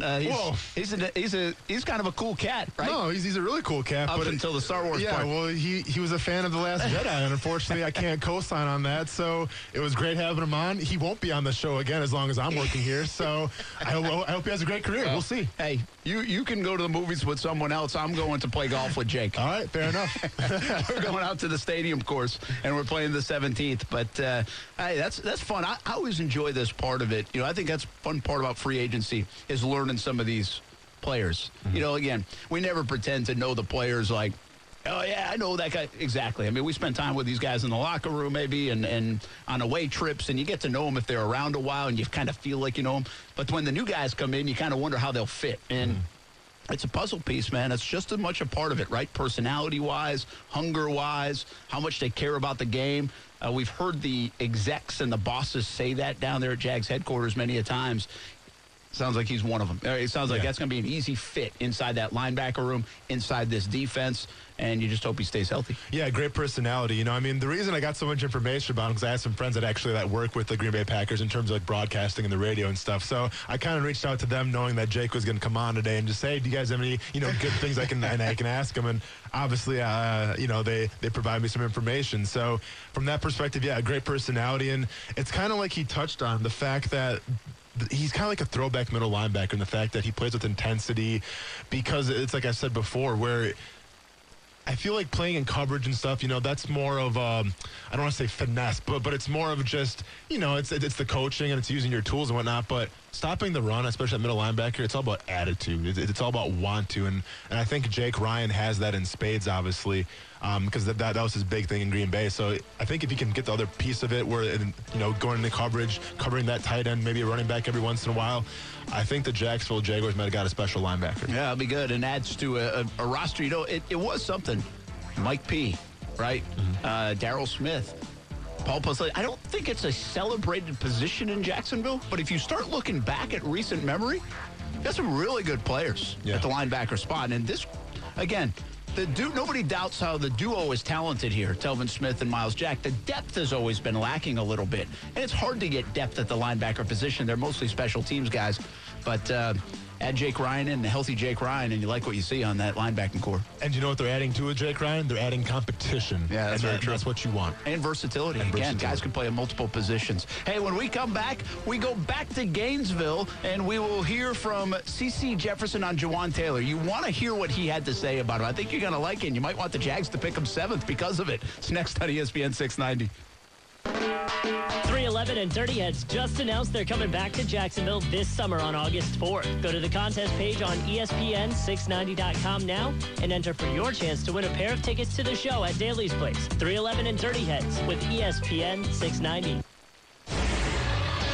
ESPN 690. Sports Center update. I'm Aaron, and it was just about a year ago that Adam Schefter filed this report. Jordy Nelson goes into Oakland today, and the Raiders wanted him so badly that they wouldn't let him out of the building, and they get a 2-year, $15 million deal done with Jordy Nelson. Well, it didn't take Jordy 2 years to figure out he was done with the game. The wide receiver calling it quits today after being released from the Raiders 2 weeks ago. Nelson spent his first decade in the league with the Green Bay Packers, where he caught 550 passes for almost 8,000 yards and 70 touchdowns. The American Alliance of Football is threatening to fold up the league if the NFL Players Association doesn't come to the table with some young talent for development. AAF majority owner Tom Dundon tells USA Today that a decision could come in the next 48 hours. Former future of the Jaguars, Blaine Gabbert, has landed a new gig. The Bucs just signed the quarterback to back up Jameis Winston for the upcoming season down in Tampa Bay. March Madness kicking back off tomorrow. Check on your bracket all afternoon right here at ESPN 690.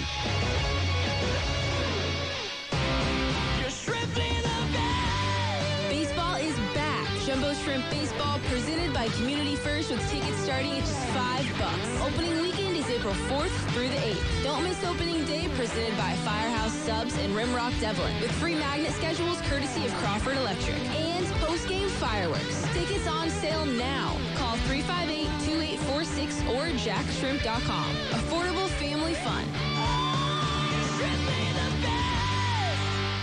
Hey, everybody, this is Brent Martin of Action Sports Jackson. Many of you know by now I'm a huge advocate for Hyundai vehicles. We actually drive a Hyundai in our family, and if you're in the market for a new vehicle, take it from me. There's no better place to buy a new or pre-owned vehicle than Jenkins Hyundai of Jacksonville.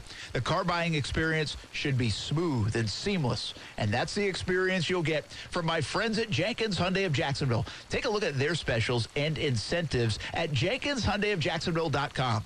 All you have to do is click the Specials tab, and you can find specials and incentives for new Hyundai vehicles. One thing you don't have to worry about at Jenkins Hyundai of Jacksonville is being haggled by a salesperson. Their sales staff are pros, and they're on your team from getting you into the car you want with the best possible financing plan. Jenkins Hyundai of Jacksonville is second to none. Schedule a test drive at JenkinsHyundaiofJacksonville.com or at the showroom on Atlantic Boulevard. And tell them Brent Martineau from Action Sports Jacks sent you. They say it should be impossible for bumblebees to fly because their wings are too small for their bodies. But bumblebees don't care. They just fly.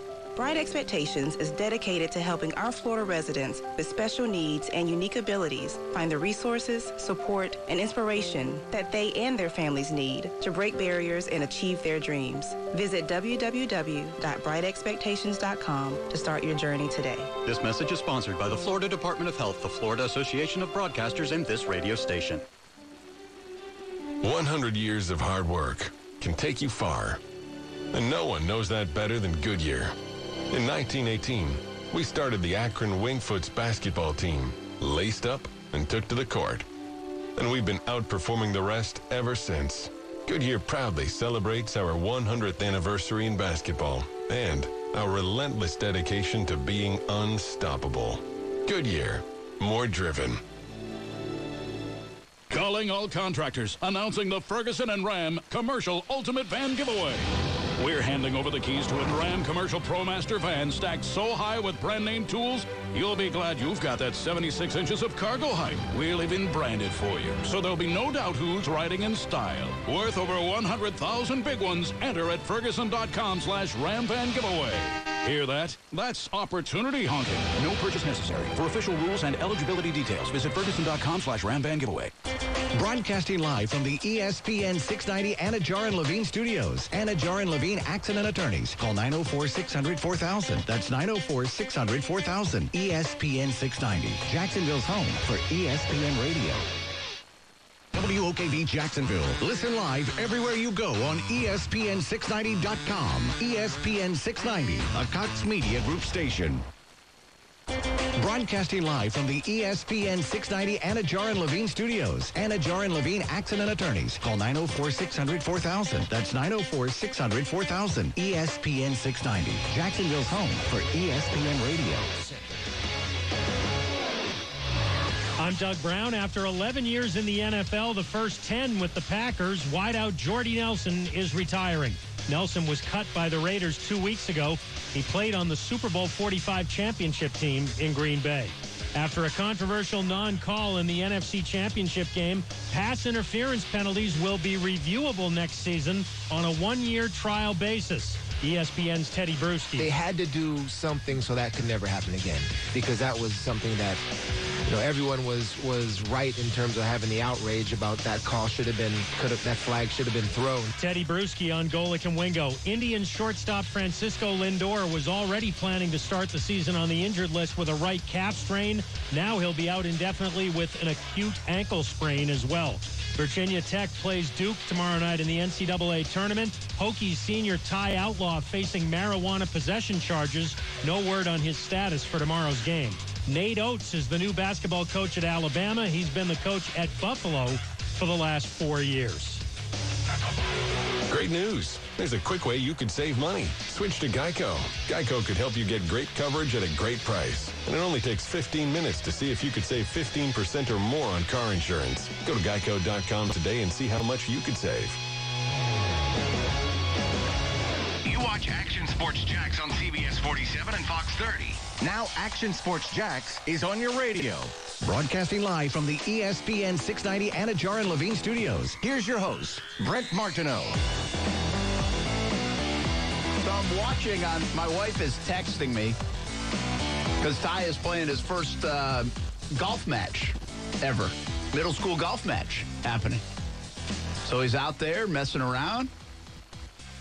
And then she sends me a picture of this. Look at. She's like, going for a little scenic route. A little bit of trouble. I'm like, take a drop. Take a drop. Is he in somebody's backyard? It looks like he's in someone's backyard. And today's word is mulligan. Yeah. She writes back, she says, nope. Your kid is a loose cannon. I like it, man.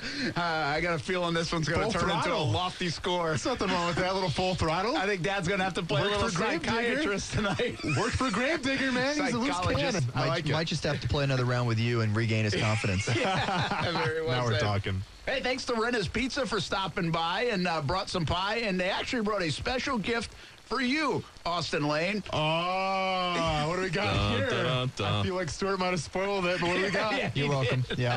Smells good. Yeah, that's is everybody seeing this right now? And I would throw it in the garbage if I could, but I'm not going to do that because it looks delicious. But there's pineapple on it, and yeah, it's gonna be a no for me. Thanks. Yeah, not that pizza, but we got pepperoni out there, a little cheese, and I'll take care of the pineapple and ham. I know you're not a big fan of the pineapples. I'm not a fan of the pineapples, Brent. I'm not a fan of you putting that pineapple pizza in my face. Yeah. Thanks to my man, Mike. As disrespect. I said, Mike, you got to do me a favor and make me a small pizza, pineapple, and ham just for Austin. Brent, that's all I'm going to say is strike two, man. All right? You are on strike two right now.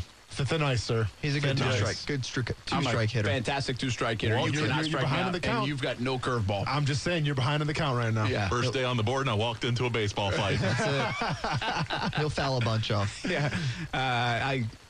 I'm going to get the new bats, the DeMarinis.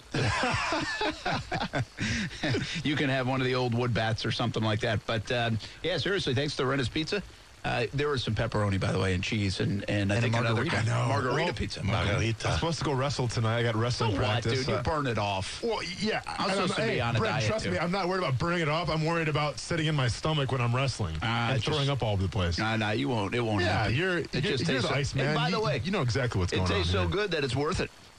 Okay. I don't know if it'd be worth it. Well, then it's worth it. Well, then I might put that to the test, and if we'll it's see worth during it, the next break. You just bring a box with you, and you eat it after the wrestling. Well, I might just take some to go. I might just take some to go, actually. That would be the smart way. I'm not going to share, obviously. Do you like cold pizza? I like all pizza besides pineapple. Yeah.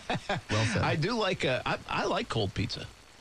Like, I would actually rather have cold pizza the next day than heat it up. Okay, that's a little aggressive. No, seriously, in the microwave? Are you a sociopath, sir? No, I'd rather have cold pizza. How do you... I mean, like, I don't mind cold pizza, but if I have the option, there's a microwave in front of me. I'm going to microwave it. I'm going to nuke it. Nah, I'm not. Okay. Now, if you toast it, maybe kind of like, or put it in the oven and kind of warm it up that way, yeah, maybe. But put it in the microwave, I'd rather have it cold. Okay. I don't like it cold, though, because then the crust gets hard. Like, maybe room temperature?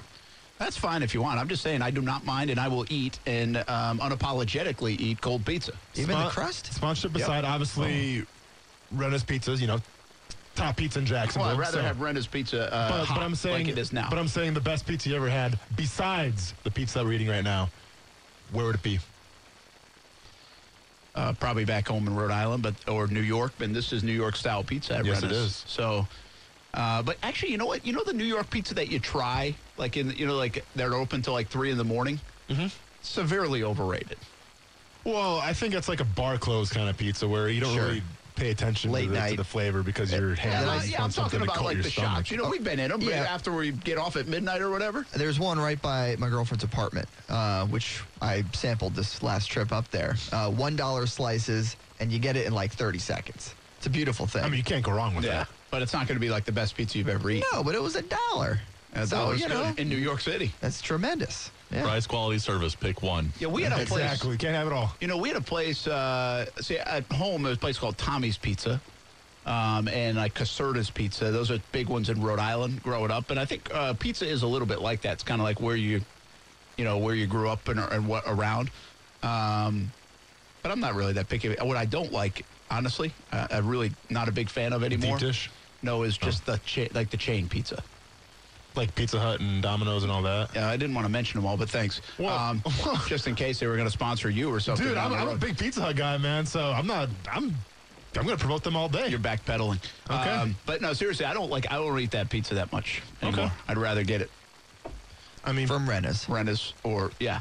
Okay, that's cool. I mean, Pizza Hut invented the stuffed crust, so I'm always going to roll with them. Since day one, I've been rolling with them, so. There you go. Until I die, Brent. Until I die. That's a strong Where did we stance. go? Yeah. Well, it's stuffed crust Here pizza. we are, yeah. I was going to call you Coos because you're pissing me off. Sorry, Stuart. I love how that's kind of like my fallback awesome. where if someone's making me upset, even like my son or my wife, I just call them Coos. Yeah, that's accurate. It's all Very good. Let's talk the Gators a little bit. Stuart Sure. Weber is in here, not just talking about Rennes Pizza, but other I had things. my pizza and... Gator chomping on the pizza. Sure, it was There you good. go. Had a couple slices. The Gator Pro Day, there's two things working with the Gators here. One, they've got a scrimmage tomorrow. Their spring ball continues. We'll get to that hopefully a little bit later. If not, we'll catch up with it tomorrow because that's when the scrimmage is. Also, obviously, the Pro Day. We talked Jawan Taylor. We talked Ja'Kai Polite. We talked CeCe Jefferson Weber. Impressions today at Pro Day. We've been to a lot of these. Been to a lot of them. Can't remember too many where I had a worse view of what actually was happening during the course of the day. But, it wasn't the original plan to have it inside the practice facility, but they have had it in there in previous years. They were going to do it at the Swamp out at the Ben Hill And it's going to be Stadium. open to the public. It's going to be open to the public. Would have been nice and convenient for us because we could get a little elevation for our shots with the tripod and get some good video. But that didn't happen, so we were kind of walled off from all the action in this one. But with CeCe, I mean, you got to be excited about what lies ahead for him because he's always going to have that personality and that positivity that is going to keep him moving forward. And it's funny because we're looking at the video on the drive back, and literally the first frame of video, he had this giant smile on his face. Last frame of video, giant smile on his face. And that's just the kind of guy he is and has been since he played for the Wildcats at Baker County High School. I mean, he has always been a positive guy and a guy that, carries that excitement into his game. Yeah, and he's fantastic in talking about his teammates. I'm telling you, he has a future in this business. Like, he really does. In talking NFL and analyzing NFL. Take a listen to what he says. First about Ja'Kai Polite. And, of course, with all the negative wave going against Ja'Kai Polite, big support from CeCe Jefferson, who's played alongside him for a few years now. And then about Jawan Taylor. And if you're not excited about the right tackle and the potential for a right tackle to land in Jacksonville, I think by the end of this 90 seconds, you might be excited about Jawan Taylor. Ja'Kai, to me, is the best pass rusher in this draft. And there's some pretty good pass rushers in this draft.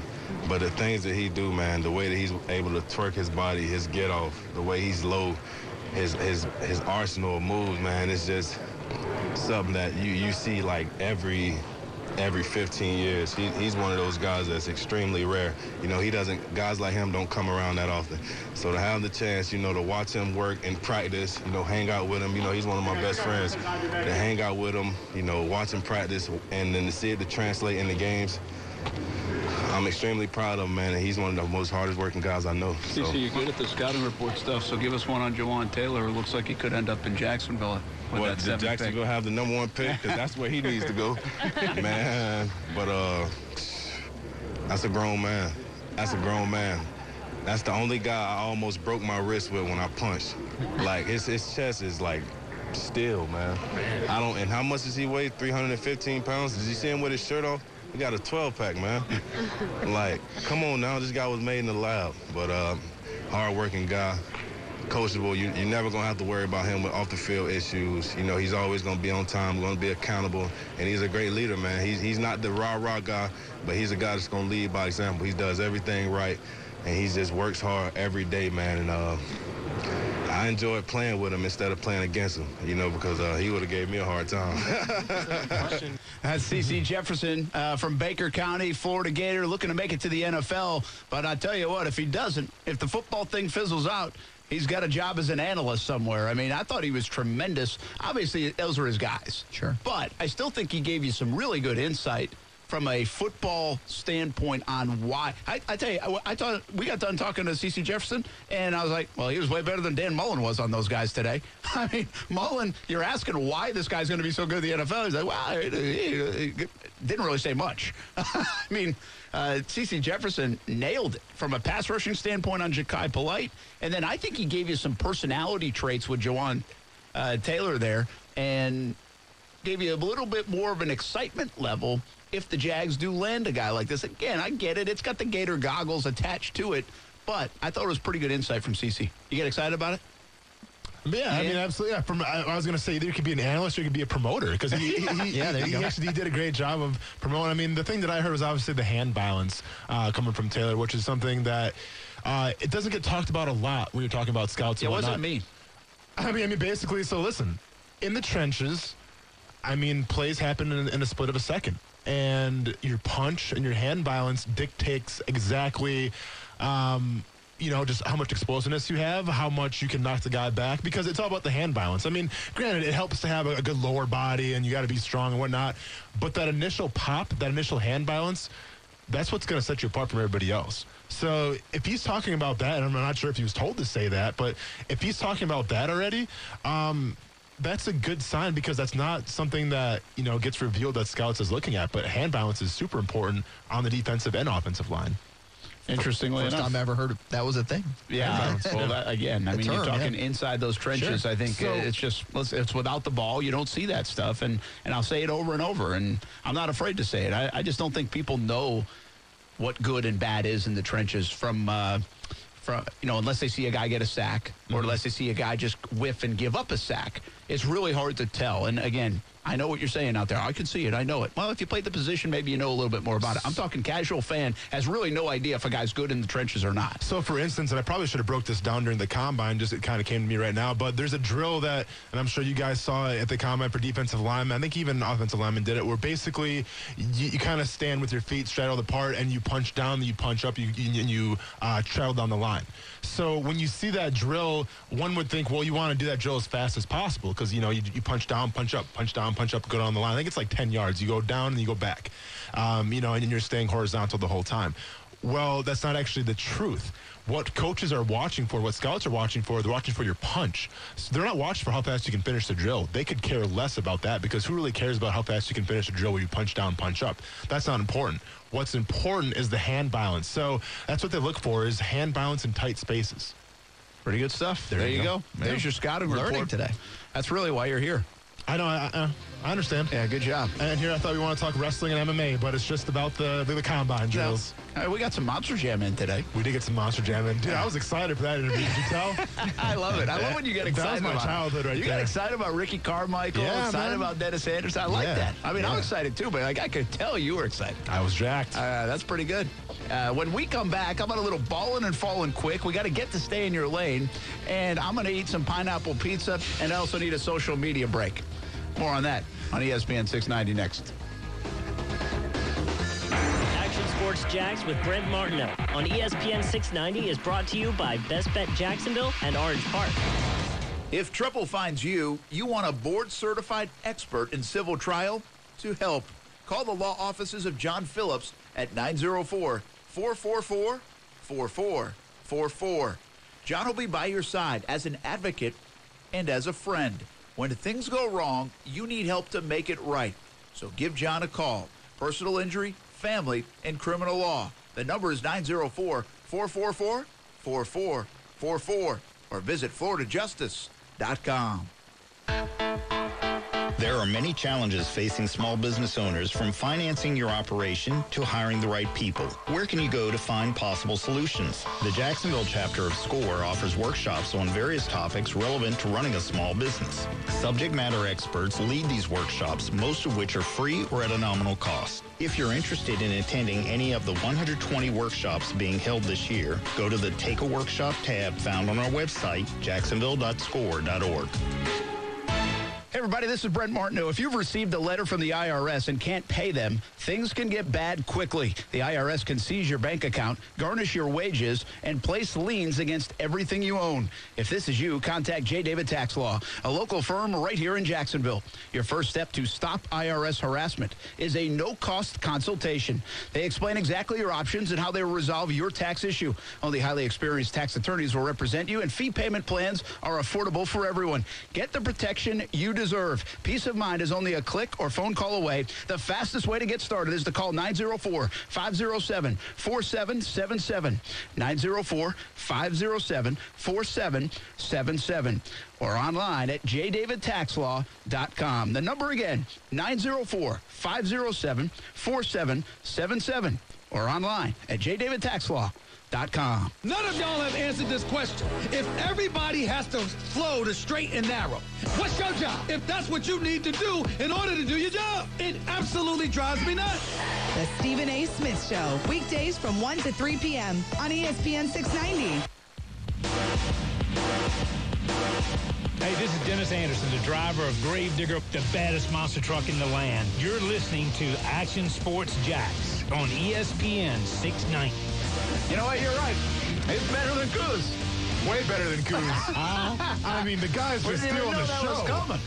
Can we give out like, the daily we did that MVP this morning, awards but or anything? Or? Oh, you did it this morning. Hey, by the way, the fact that you were thinking about that gives me a good feeling inside. Right? I mean, this morning, he said he was working on the show this morning? Yeah. Taking initiative? Wow. Rookie mistake. I'll try to get better. Oh no, dude, you're good, man. Do you have a podcast that you need us to push or no? Yeah, religiously, like every single day, like every hour. It's awesome, Goose. I love you, man. These guys, I don't know. Yeah, I think it's pretty genuine on their part, but I love you. Okay, I guess the last question for you for the day. Have you seen the new Spider-Man? The new Into the Spider-Verse? Yeah. I have not. Okay. Oh. Okay, Man. but at least he didn't admit that it was bad and then say he didn't see it. Good. Yeah, that's a good point. It's a good point. I mean, if you would have said yes, I would have given him the job right now. What I'm really not capable of doing I'm sorry, that. It's not part of the MCU, so it's got to wait. It's got to wait a couple more weeks. The brother's got priorities. I like that. What does that even mean? Oh, Marvel Cinematic Universe, Brent. Oh, so much to learn. So much to learn, Brent. Do you know they're actually hiring somebody to watch all the movies in the MCU? I saw that. In like a 4-day span. So like a... Yeah, it's me. It's you, yeah. In a super marathon over 4 days or whatever. Wait, just tell me tweet more. about it. I was going to say, I'm going to do that just for the weekend, but I'm not getting paid for it or anything. Yeah, because the new Avengers is coming out. Yeah. Brent, we going? I'm not. Okay. So I guess I'm just going. I'll be your Huckleberry. Nice, man. Nice. And I'll just hope you enjoy it. Whatever you do, please, at least not today. Wait till Friday. Don't ask Scott about Star Wars and the whole Jedi thing, because Jake Ryan got eliminated from the show, according to Austin, because of that. So we really need you to produce the next. Got it. Coos doesn't do impressions either. This guy's got everything. He's a Swiss Army knife. I love it. Hey, Tiger Woods is one up over Aaron Wise. Who? Yeah, Aaron Wise. I have no idea either. Yet he just three-jacked the hole, and they halved it with bogeys. They've got the match play, right according with the NCAA tournament, and Tiger is playing on a Wednesday, and he's up by 1 through like 14 holes. Okay, so you don't know what MCU is. I don't know what three-jacked means. Three-putt. Okay, three-putt. Okay, gotcha. He won the Byron Nelson, by the way, last year. Aaron Wise. Did he? Yeah. Yeah, I mean, I've actually heard of him, but nobody else has. Sure. It's just because I like golf that I have heard of him. And just for future reference on this show, it'll be more important you learn what a 3-jack is than an MCU is. You'd be surprised, Brent. Don't tell your audience, sir. Now, listen, on some of the other ones, or some of the other stations around here, it might be good to know MCU. Okay, But I'm here, just saying. 3-jack might be important. I've never heard of a 3-jack before. I'm sure it's a great golfing term, but I have a feeling if I Google that right now, I'm not going to like what I find. Yeah, I'm telling you, what you might not do, too, if you get a 3-jack, it doesn't mean you'll pull a hamstring. Okay. Jack 3D. Start sponsoring the show. We mentioned him like I feel like there's a 25 Robert times. Kraft joke there. Yeah. Oh, no, that too. Oh, dear. We've gone down Jack a rabbit 3D, hole. You think they're going to give us money to sponsor after you've ripped them left and right the next couple of I mean, days? I feel like we're the only ones giving him publicity anymore. I've never heard anybody else using it. Well, so if it's still you never going know. and if it's still a thing, how can't Miles Jack be the sponsor of that? That's a good point. Right? That is a good point. Even though if He wasn't down. If it hurts hamstrings, then I hope he doesn't take it. Yeah. All right, let's go. How quick can we do balling and falling? Time me. All right, go. All right, so Rangers shortstop Elvis Andrus, he's balling. He's having a viral sensation when it comes to his walk-up song. That song, of course, being Baby Shark. Apparently, he picked the song because of his son, and there's no word on how long the song is going to last in his on-deck or, I guess, up-to-bat performance. But props to him for having that song as his walk-up song. Guys are getting creative. Guys are getting creative. My two favorites I'm going to mention, I'm going to share them on Twitter. Brent, maybe you can retweet them. Do you know what Belfour Rage is from Oakland? Grant Belfour, he was a reliever pitcher. Oh, yeah. So they used to have a thing called Belfour Rage where when he would come out of the pen, they would play Metallica. And like I said, I'm going to share that video. Brent, you can take it away from there. And then also Josh Reddick of the Oakland A's as well, his Careless Whisper walk-up song. It's a sweet video where there's a guy in a business suit that just came from work, is literally like pelvic thrusting to the song in the stands. So I'm going to share that video too. Two of the greatest baseball videos of all time coming from the Oakland Athletics. I feel like I need to ask you what would your walk-up song be. It's kind of like obligatory right now. That's a good question. I feel like I would go James Brown, The Boss. Interesting. Yeah. Yeah, I never really. I always say. I always say just for the heck of it, throw me up chicken fried. I'll walk up to that. Zach Brown band. Little Okay. Zach Brown I don't band. think I have a choice, do I, as to what mine is, apparently, since I have a walk-up song for the show. I whip my hair back and forth. Let's get it. That wouldn't be it. If I picked one for athletics, it'd probably be Barracuda, Little Heart. Ooh. Just a guitar riff off the top. All right, I like it. I wonder how much thought goes into those guys. It's got to be a little bit. Yeah, I mean, they got enough time on buses and planes. You Right. might as well think about it a little bit. I've never really thought about it too much. Did you see what they put on Twitter for Trout? Yeah, money. Money. That was good. I think that one was played in. It was edited. That was certainly edited in. It was a regular season game. But All right, my ballin', I'm going to go with the Magic. We talked a lot about the Magic, set a record for local radio on how much we talked about the Magic yesterday, and they got the win, man. They got off to a bad start, got the win, and now there's excitement in O-Town for the Orlando Magic to hopefully get in the playoffs. They are right now in, but there's still 8 games to go or so, or something like that. Actually, less than that. I think there's 6 games to go. And they're in the driver's seat, and they could actually get up to the 6th hole in the NBA playoffs. But big win over the Miami Heat. I probably should give ballin' a little bit to Chris Bosh because he got his number and jersey raised to the rafters. I mean, they're going to say goodbye to everybody, right? Obviously, Dwayne Wade in his final season. And Dirk, perhaps. Dirk. Not for the Heat, but right. Yeah. But yeah, Dirk too. Shout out to the Magic. Yeah, the Magic were the first thing I mentioned in the tease today when I opened the show. Did you really? So, Yeah. I was listening. I was on my way up the stairs. Yeah, I know. I don't know we're supposed to talk about that. No, I know, not anymore. Okay, I asked. got you. I actually gave Austin an assignment because I had to pick up the car, and I was like, I might be a minute or two late. And I said, Shocking see if Martineau you can. development, by the way. That would be the first around here. And I don't even think this would classify as being late. No, you're good, man. I literally walked up like in your opening sentence. Yeah. But well, I got a few sentences in there. Opening sentence. I was listening to it. Was the first breath in the car in the parking lot as I saw the silver truck go blazing so by maybe the it was parking a lot. couple lines. I was watching and enjoying what would ensue. But anyway. The quest for you was to open the show without saying that I'm not here. And I think Stuart, did you do it? Did a terrific job. There you go. Man, I appreciate it. I was listening, and it was going very, very smoothly. Nice. And, This is the start of something big. And then it was just like a nice little toss right to Brent. Yeah. Right into the conversation. And I feel like Brent wasn't even late. I think Brent was just testing me a little bit. I think he was downstairs the whole time, just said he wasn't. The one issue is that coming out of the Open, it's Action Sports Jacks with Brent Martineau. And then Austin starts out. It's going to be with Brent and Austin. Yeah, I mean, maybe eventually I'm going to be part of the team. Who knows? We're working on that. We're working on paychecks. We're working on that. Minor details. One day my name will be on the show. One day I'll get paid. Hey, we'll see. Hey, Maybe listen, baby steps. Baby steps. The guy's his logo, his face is on the logo. That's the baby steps. I love it. But yeah, I mean that's the most important part is that my face is on the logo, and that's all that matters. You can't take that away from me. That's going on my resume. Big bucks for that. Page and a polo, by the way. And a polo. That's your first. By the way, Weber still doesn't have a polo. We're trying to get him one. Well, do you want a pen? I got a pen here for you. No, I don't need a pen. Okay, well, all right, go Fallen. Fallen, no joke intended, honestly, but Diamondbacks outfielder Steven Souza Jr. suffered a season-ending knee injury as he stepped on home plate and proceeded to tear his ACL, his LCL, and partially tear his PCL. Just a freak accident, literally just running home. Hit the plate, and for whatever reason, his leg just buckles, and he does like a cartwheel kind of thing, and then goes to the ground and starts screaming in agony. So, who was it? Didn't it happen to Kendry Morales? I think it was on a grand slam, and he jumped on the plate. I remember somebody did the jumping up celebration. Yeah. I'm pretty sure it happened to him. I think it was Morales. By the way, if I got that, that's pretty good. Reaching back into the old dome to get Kendry Morales. I think your shoulder there. Yeah, I like that. So once in a while, listen, I'm going to tell you if I get a good pull. That would be a good pull if that's the guy.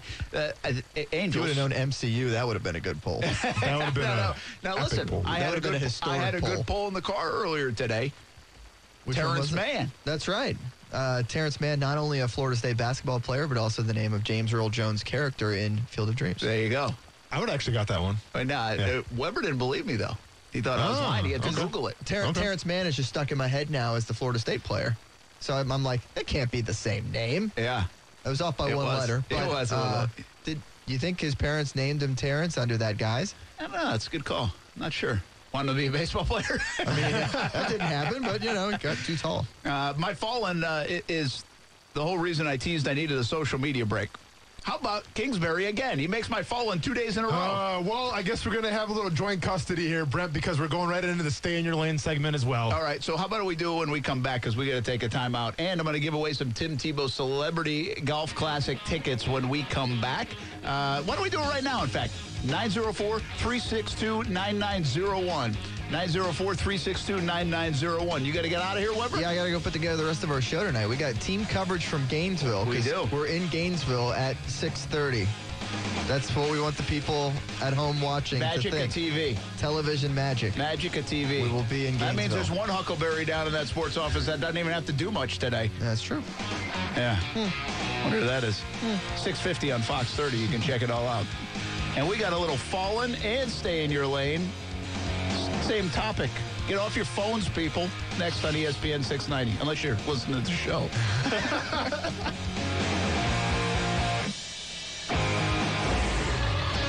ESPN 690 Sports Center Update.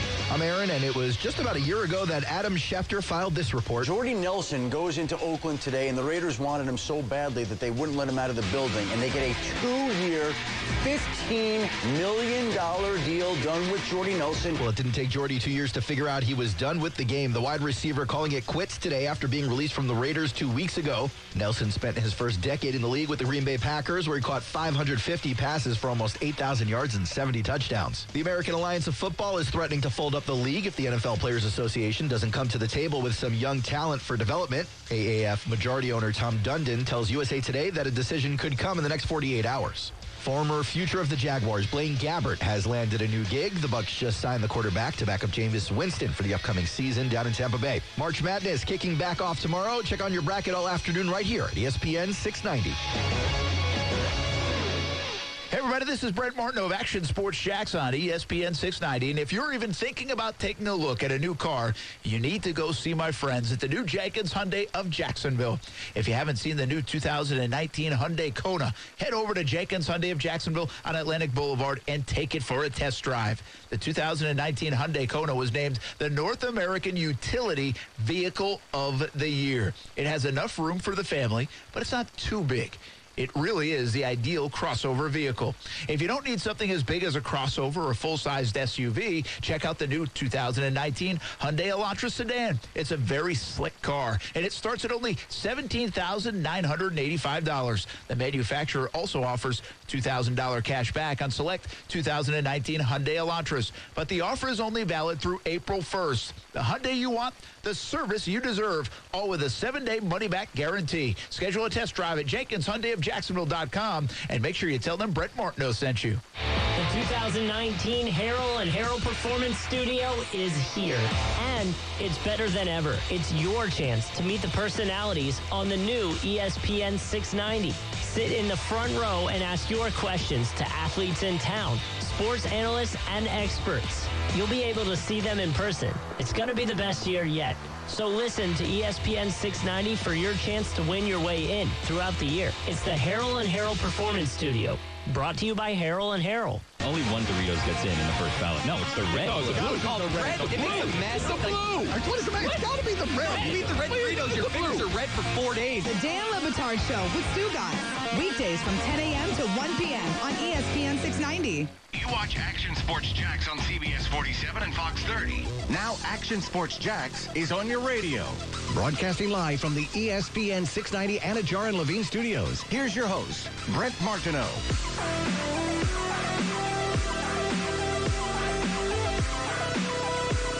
Welcome back on a Wednesday, everybody. Brent Martineau along with Austin Lane. Scott filling in for Coos, pushing all the buttons, answering the phone calls. Just gave away a 4-pack to the Tim Tebow Celebrity Golf Classic coming up this weekend. Thanks to Palm Beach Autographs for sharing those and sharing them with you.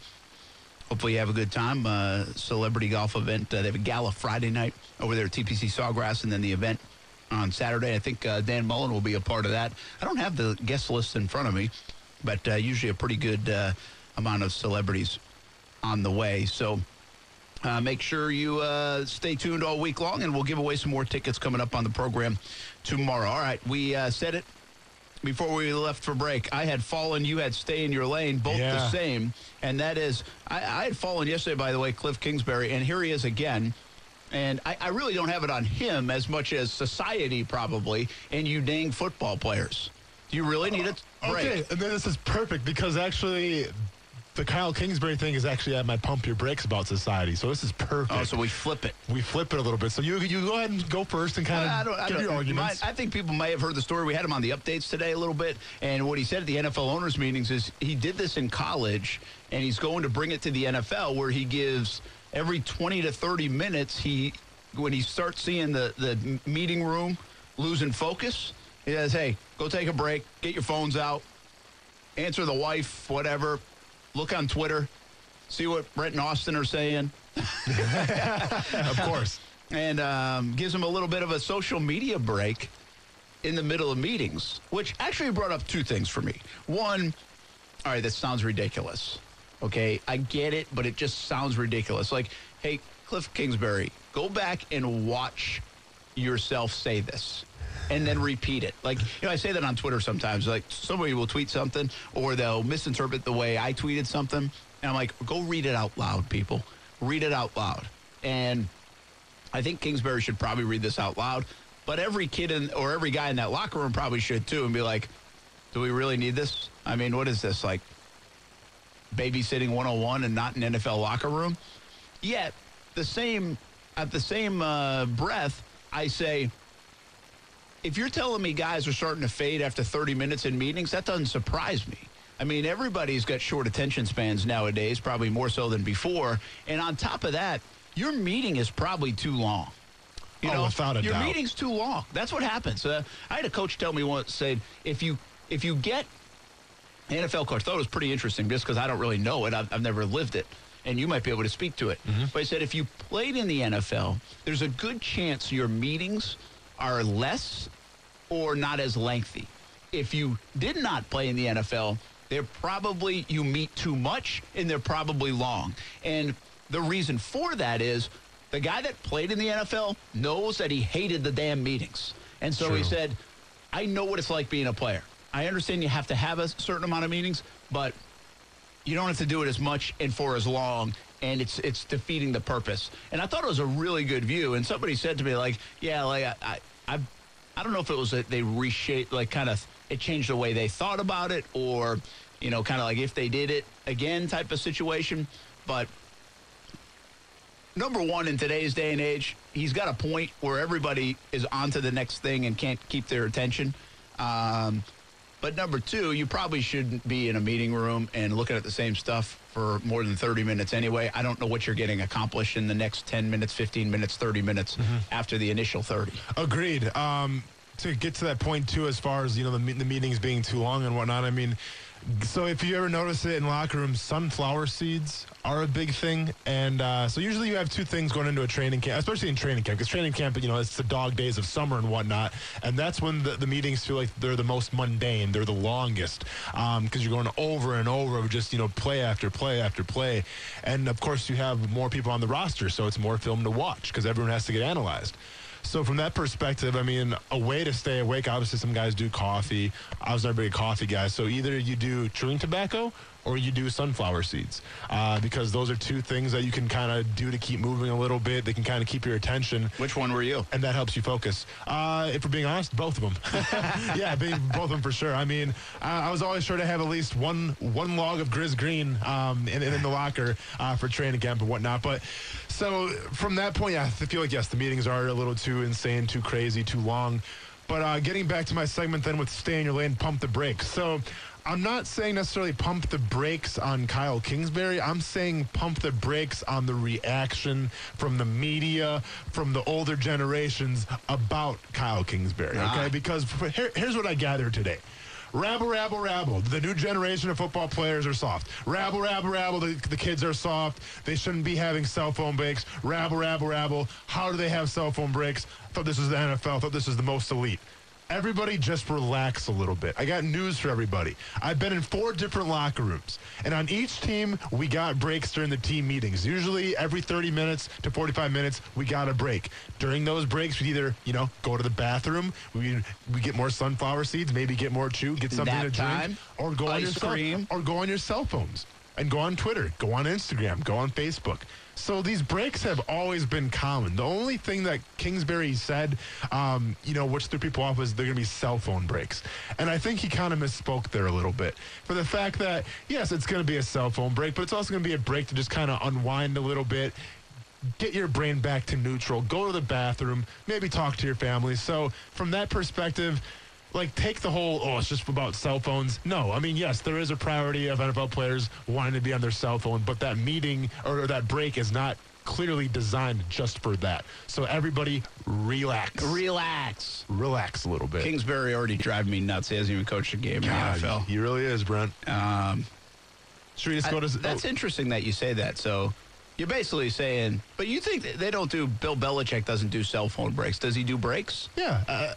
Every team's going to do breaks because you have to remember, especially in training camp in the summertime, I mean, you have to do a lot of hydration just to maintain your weight, just to make sure you're good for practice. And in that case, a lot of hydration means drinking a lot of water, drinking a lot of Pedialyte, drinking a lot of Gatorade. So you have to go to the bathroom all the time. So every team I've ever been on has bathroom breaks, whatnot. I mean, usually the breaks can last there from 5 to 10 minutes, but it's just a break to reset and everything like that because those meetings are so long. Do you ever get fined for falling asleep in a meeting? No. Nope. Never got fined for falling asleep in a meeting. No. You ever get fined? Not I can think of off the top of my head, honestly. Really? Yeah. That's pretty impressive. Yeah, I mean, I was, you know. I mean, guys fall asleep in the meetings, right? Well, no, of course, but you have to remember where I came from. I mean, I came from my first year coming from the Joe Cullen School of Hard Knocks. Okay? So you weren't going to fall asleep in the meeting. You weren't going to be late to a meeting because you knew the repercussions. Larry! So, yeah, exactly. Larry! So from that perspective, I was always sure to kind of follow the rules and whatnot. All right. So that was your pump the brakes. Do you have a cruise control Let's get today? cruise control then quick. Yeah. So one of the perks of being a collegiate athlete like myself back in the day at Murray State was that we got licensed stuff. So, at Murray State, we got 2 pairs of cleats every year. I know, crazy. We also got a new pair of gloves every few weeks. Really roll out the red carpet for Murray State racers. But another thing that we always look forward to, and I think every team does in college football, is the fact that you get your team shirts in the offseason. But I'm not sure if you're familiar with the team shirts in the offseason, but every single year, teams will have a different kind of shirt, try to get them motivated for the upcoming season. So we got one coming. Yeah, okay, great. So for my instance, my favorite shirt that we ever got at Murray State, it said, it said Murray State football in the back. Oh, I'm sorry, in the front. And on the back, it said, if you're not the lead horse, the view never changes. Which, makes sense because if you think about it, it's kind of funny. If I was in baseball, the one I remember, I'm sure we had multiple. Hit me with it. Because we thought it was a little questionable in high school, but it says, all right, we carry big sticks. Little ballsy on that. Little edgy. Yeah, a little edgy. I like that. A little edgy for high school, little right? attitude. Yeah. For sure. I like that. Kind of ticks me off now that I wore my Stone Cold 316 rattlesnake out of hell t-shirt and I got thrown out of school for that day. So that kind of sucks, but whatever. But getting back to my cruise control here. So Jim Harbaugh is already setting the tempo for spring ball as Michigan got their new team shirts a couple days ago, and they're a reflection of last season, and I think this is absolutely fantastic. So it's got to have something to do with the Buckeyes or something, yeah. Right? So on the front of the shirt, it reads Big Ten East Champs, and on the back it says 62-39. Obviously, that was a score of the Ohio State game. So props to Harbaugh. Listen, and I get every player, every personality gets motivated differently, but from what I've read, a bunch of players hung those shirts up in their locker already. They're kind of ticked off about them. Yeah. But, hey, if that's the motivation that's going to take to make you work maybe just a little extra harder, why wouldn't you do it? So props to Jim Harbaugh. I like it. That's great.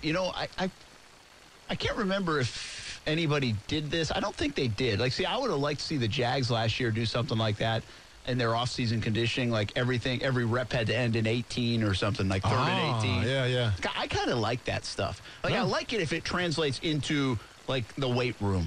Or, I believe... I'm a sucker for that kind of stuff. I'm not going to lie. Mm-hmm. But I do believe, in your world, in that locker room, people are like, really? Really, do we need that? Do we need... some of it, I think, gets portrayed as silly, stupidity, whatever.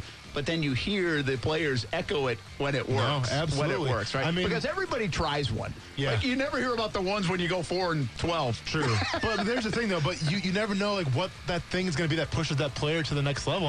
We had my coach on, and what pushed me to have that NFL mindset, my junior year was the fact that I literally framed his evaluation of me my sophomore year. Yeah. And I put it up in my locker. Every player, it takes something different. But if you can find that, it's definitely crucial. It's definitely valuable. Man. That, again, you're talking about a sport and a game where there's elite athletes all over the place. You need whatever edge. It's going to set you apart. Whatever might help you. But, and it might be trivial, it might be silly, but whatever might help you. In fact, when we come back, what would it be for the Jags this year?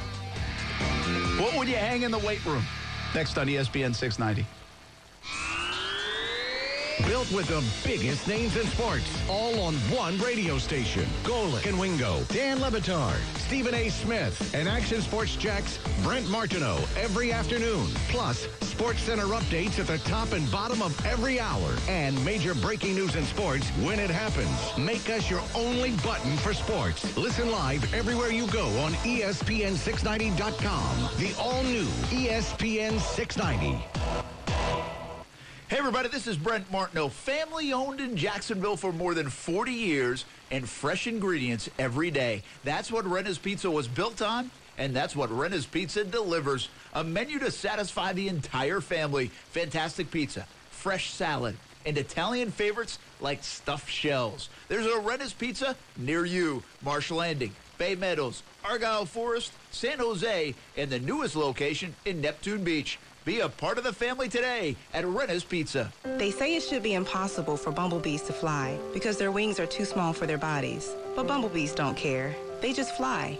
Bright Expectations is dedicated to helping our Florida residents with special needs and unique abilities find the resources, support, and inspiration that they and their families need to break barriers and achieve their dreams. Visit www.brightexpectations.com to start your journey today. This message is sponsored by the Florida Department of Health, the Florida Association of Broadcasters, and this radio station. Shop now and save on these items and more. On sale now at your neighborhood Ace. 100% Cypress mulch or red mulch. Your choice in 2 cubic foot bags, now 4 bags for $9. Shop Ace for proven winners. Gorgeous Blew My Mind flowers, just $4.99 in the 1 gallon size. Roundup ready-to-use weed and grass killer 3 with pump and go sprayer, now just $19.99, including a free refill. Find more great deals and the location nearest you at jacksace.com. Sale ends March 31st.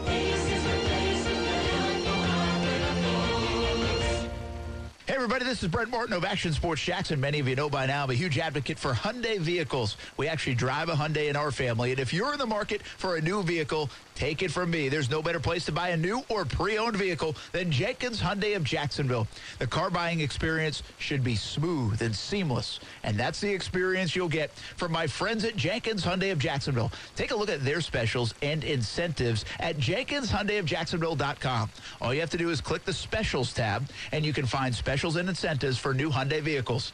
One thing you don't have to worry about at Jenkins Hyundai of Jacksonville is being haggled by a salesperson. Their sales staff are pros, and they're on your team from getting you into the car you want with the best possible financing plan.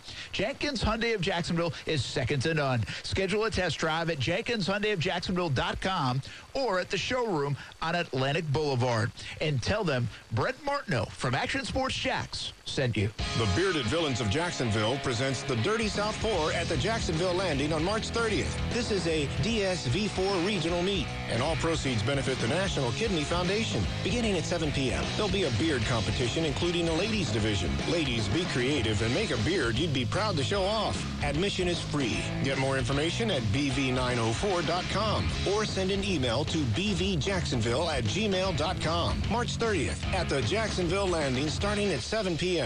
And I'm okay with what Izzo did. You know what you're signing up for. But stop telling me what your bosses would do if you were banned on TV. You are getting paid. The Dan Le Batard Show with Stu Guys. Weekdays from 10 a.m. to 1 p.m. on ESPN 690.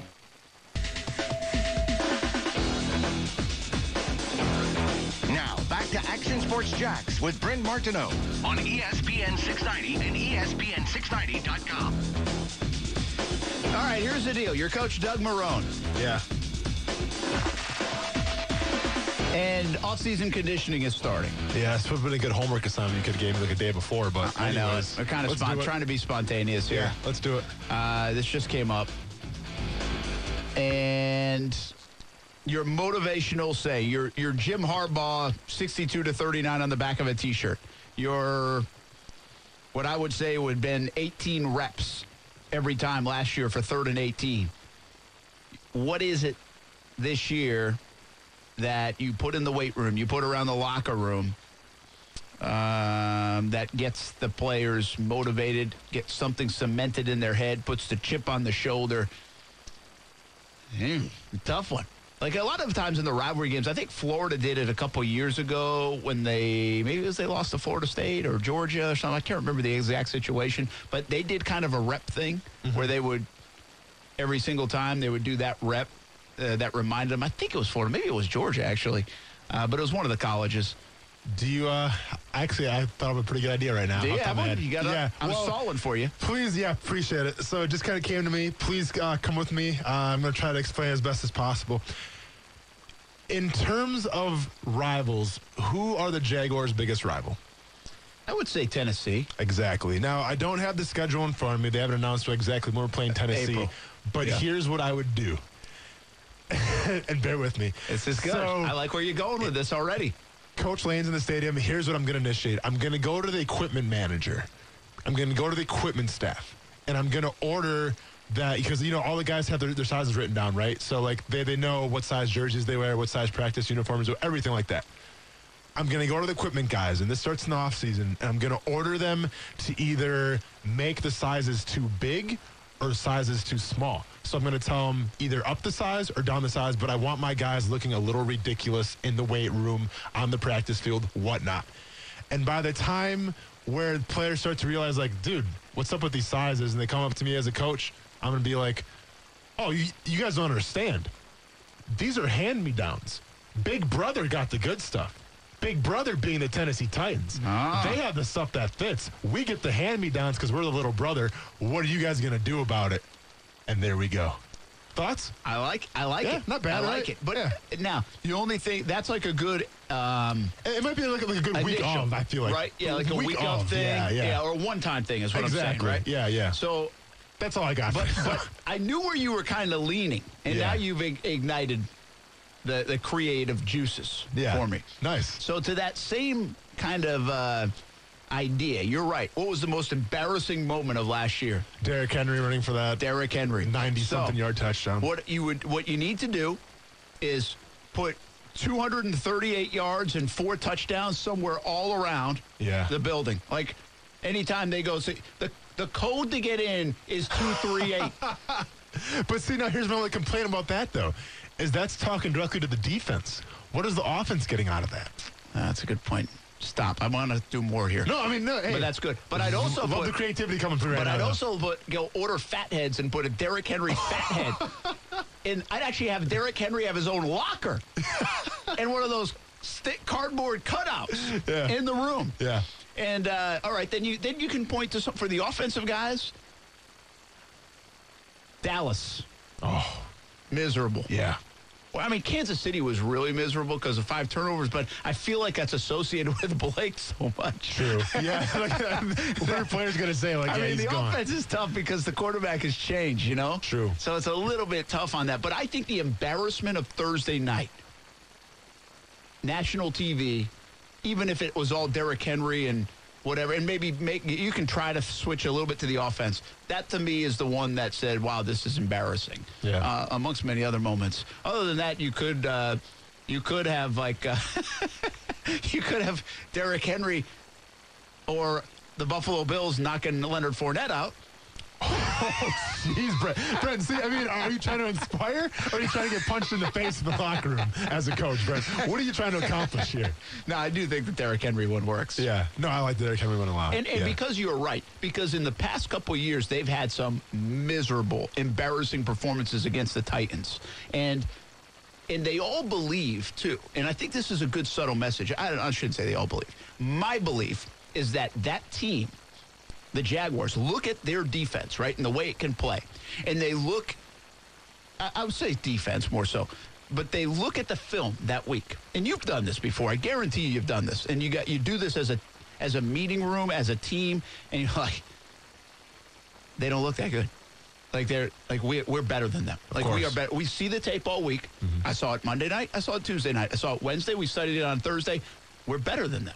Mm-hmm. Now we got to come play because we know we got to come play every night.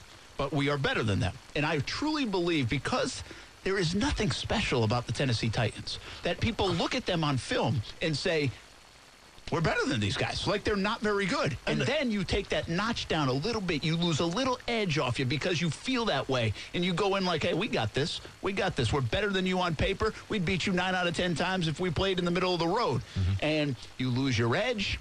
They can punch you in the mouth because they're tough. And on the other side, they're saying they don't think you're any good. They don't think you're any good. And you've got that classic, hey, I'm going to go get this because I want it more. And so I think the Titans kind of symbolize that little lapse in hunger that the Jags have had at times over the years, and it usually comes against the Tennessee Titans. And they've got to be able to beat the Titans if you want to win the AFC South. It says it all around the building, win the South. It shows the schedule and what they do, wins and losses. It says grit and toughness and all this stuff in the building at Jags headquarters. Well, to beat Tennessee, you have to have all that. And you better beat Tennessee if you want to go places. They got away with it 2 years ago, I understand. But this year, if they're going to win the AFC South, if they're going to make the playoffs, if they're going to have a good year, well, they are going to have to beat the Titans at least once, if not twice.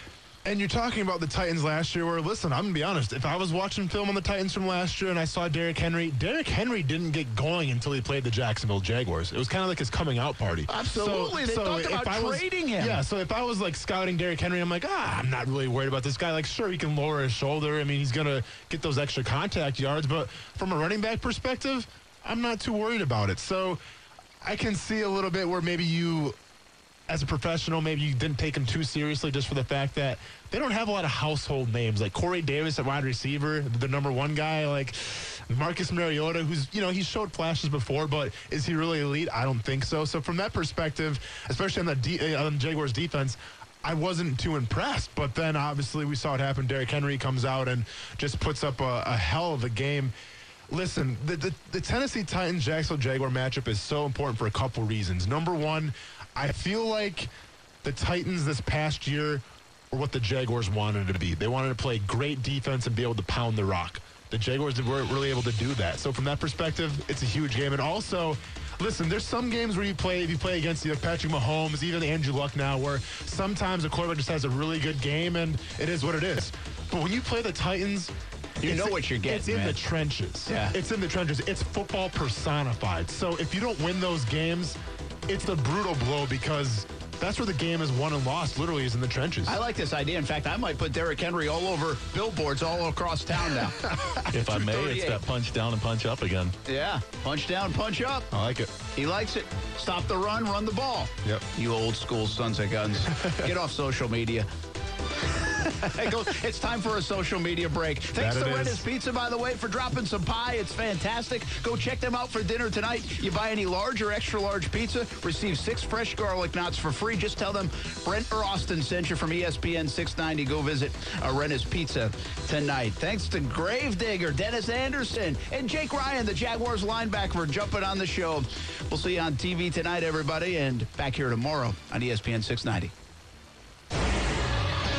ESPN 690 Sports Center Update. I'm Aaron, and it was just about a year ago that Adam Schefter filed this report. Jordy Nelson goes into Oakland today, and the Raiders wanted him so badly that they wouldn't let him out of the building, and they get a 2-year, $15 million deal done with Jordy Nelson. Well, it didn't take Jordy 2 years to figure out he was done with the game. The wide receiver calling it quits today after being released from the Raiders 2 weeks ago. Nelson spent his first decade in the league with the Green Bay Packers, where he caught 550 passes for almost 8,000 yards and 70 touchdowns. The American Alliance of Football is threatening to fold up the league if the NFL Players Association doesn't come to the table with some young talent for development. AAF majority owner Tom Dundon tells USA Today that a decision could come in the next 48 hours. Former future of the Jaguars, Blaine Gabbert, has landed a new gig. The Bucs just signed the quarterback to back up Jameis Winston for the upcoming season down in Tampa Bay. March Madness kicking back off tomorrow. Check on your bracket all afternoon right here at ESPN 690.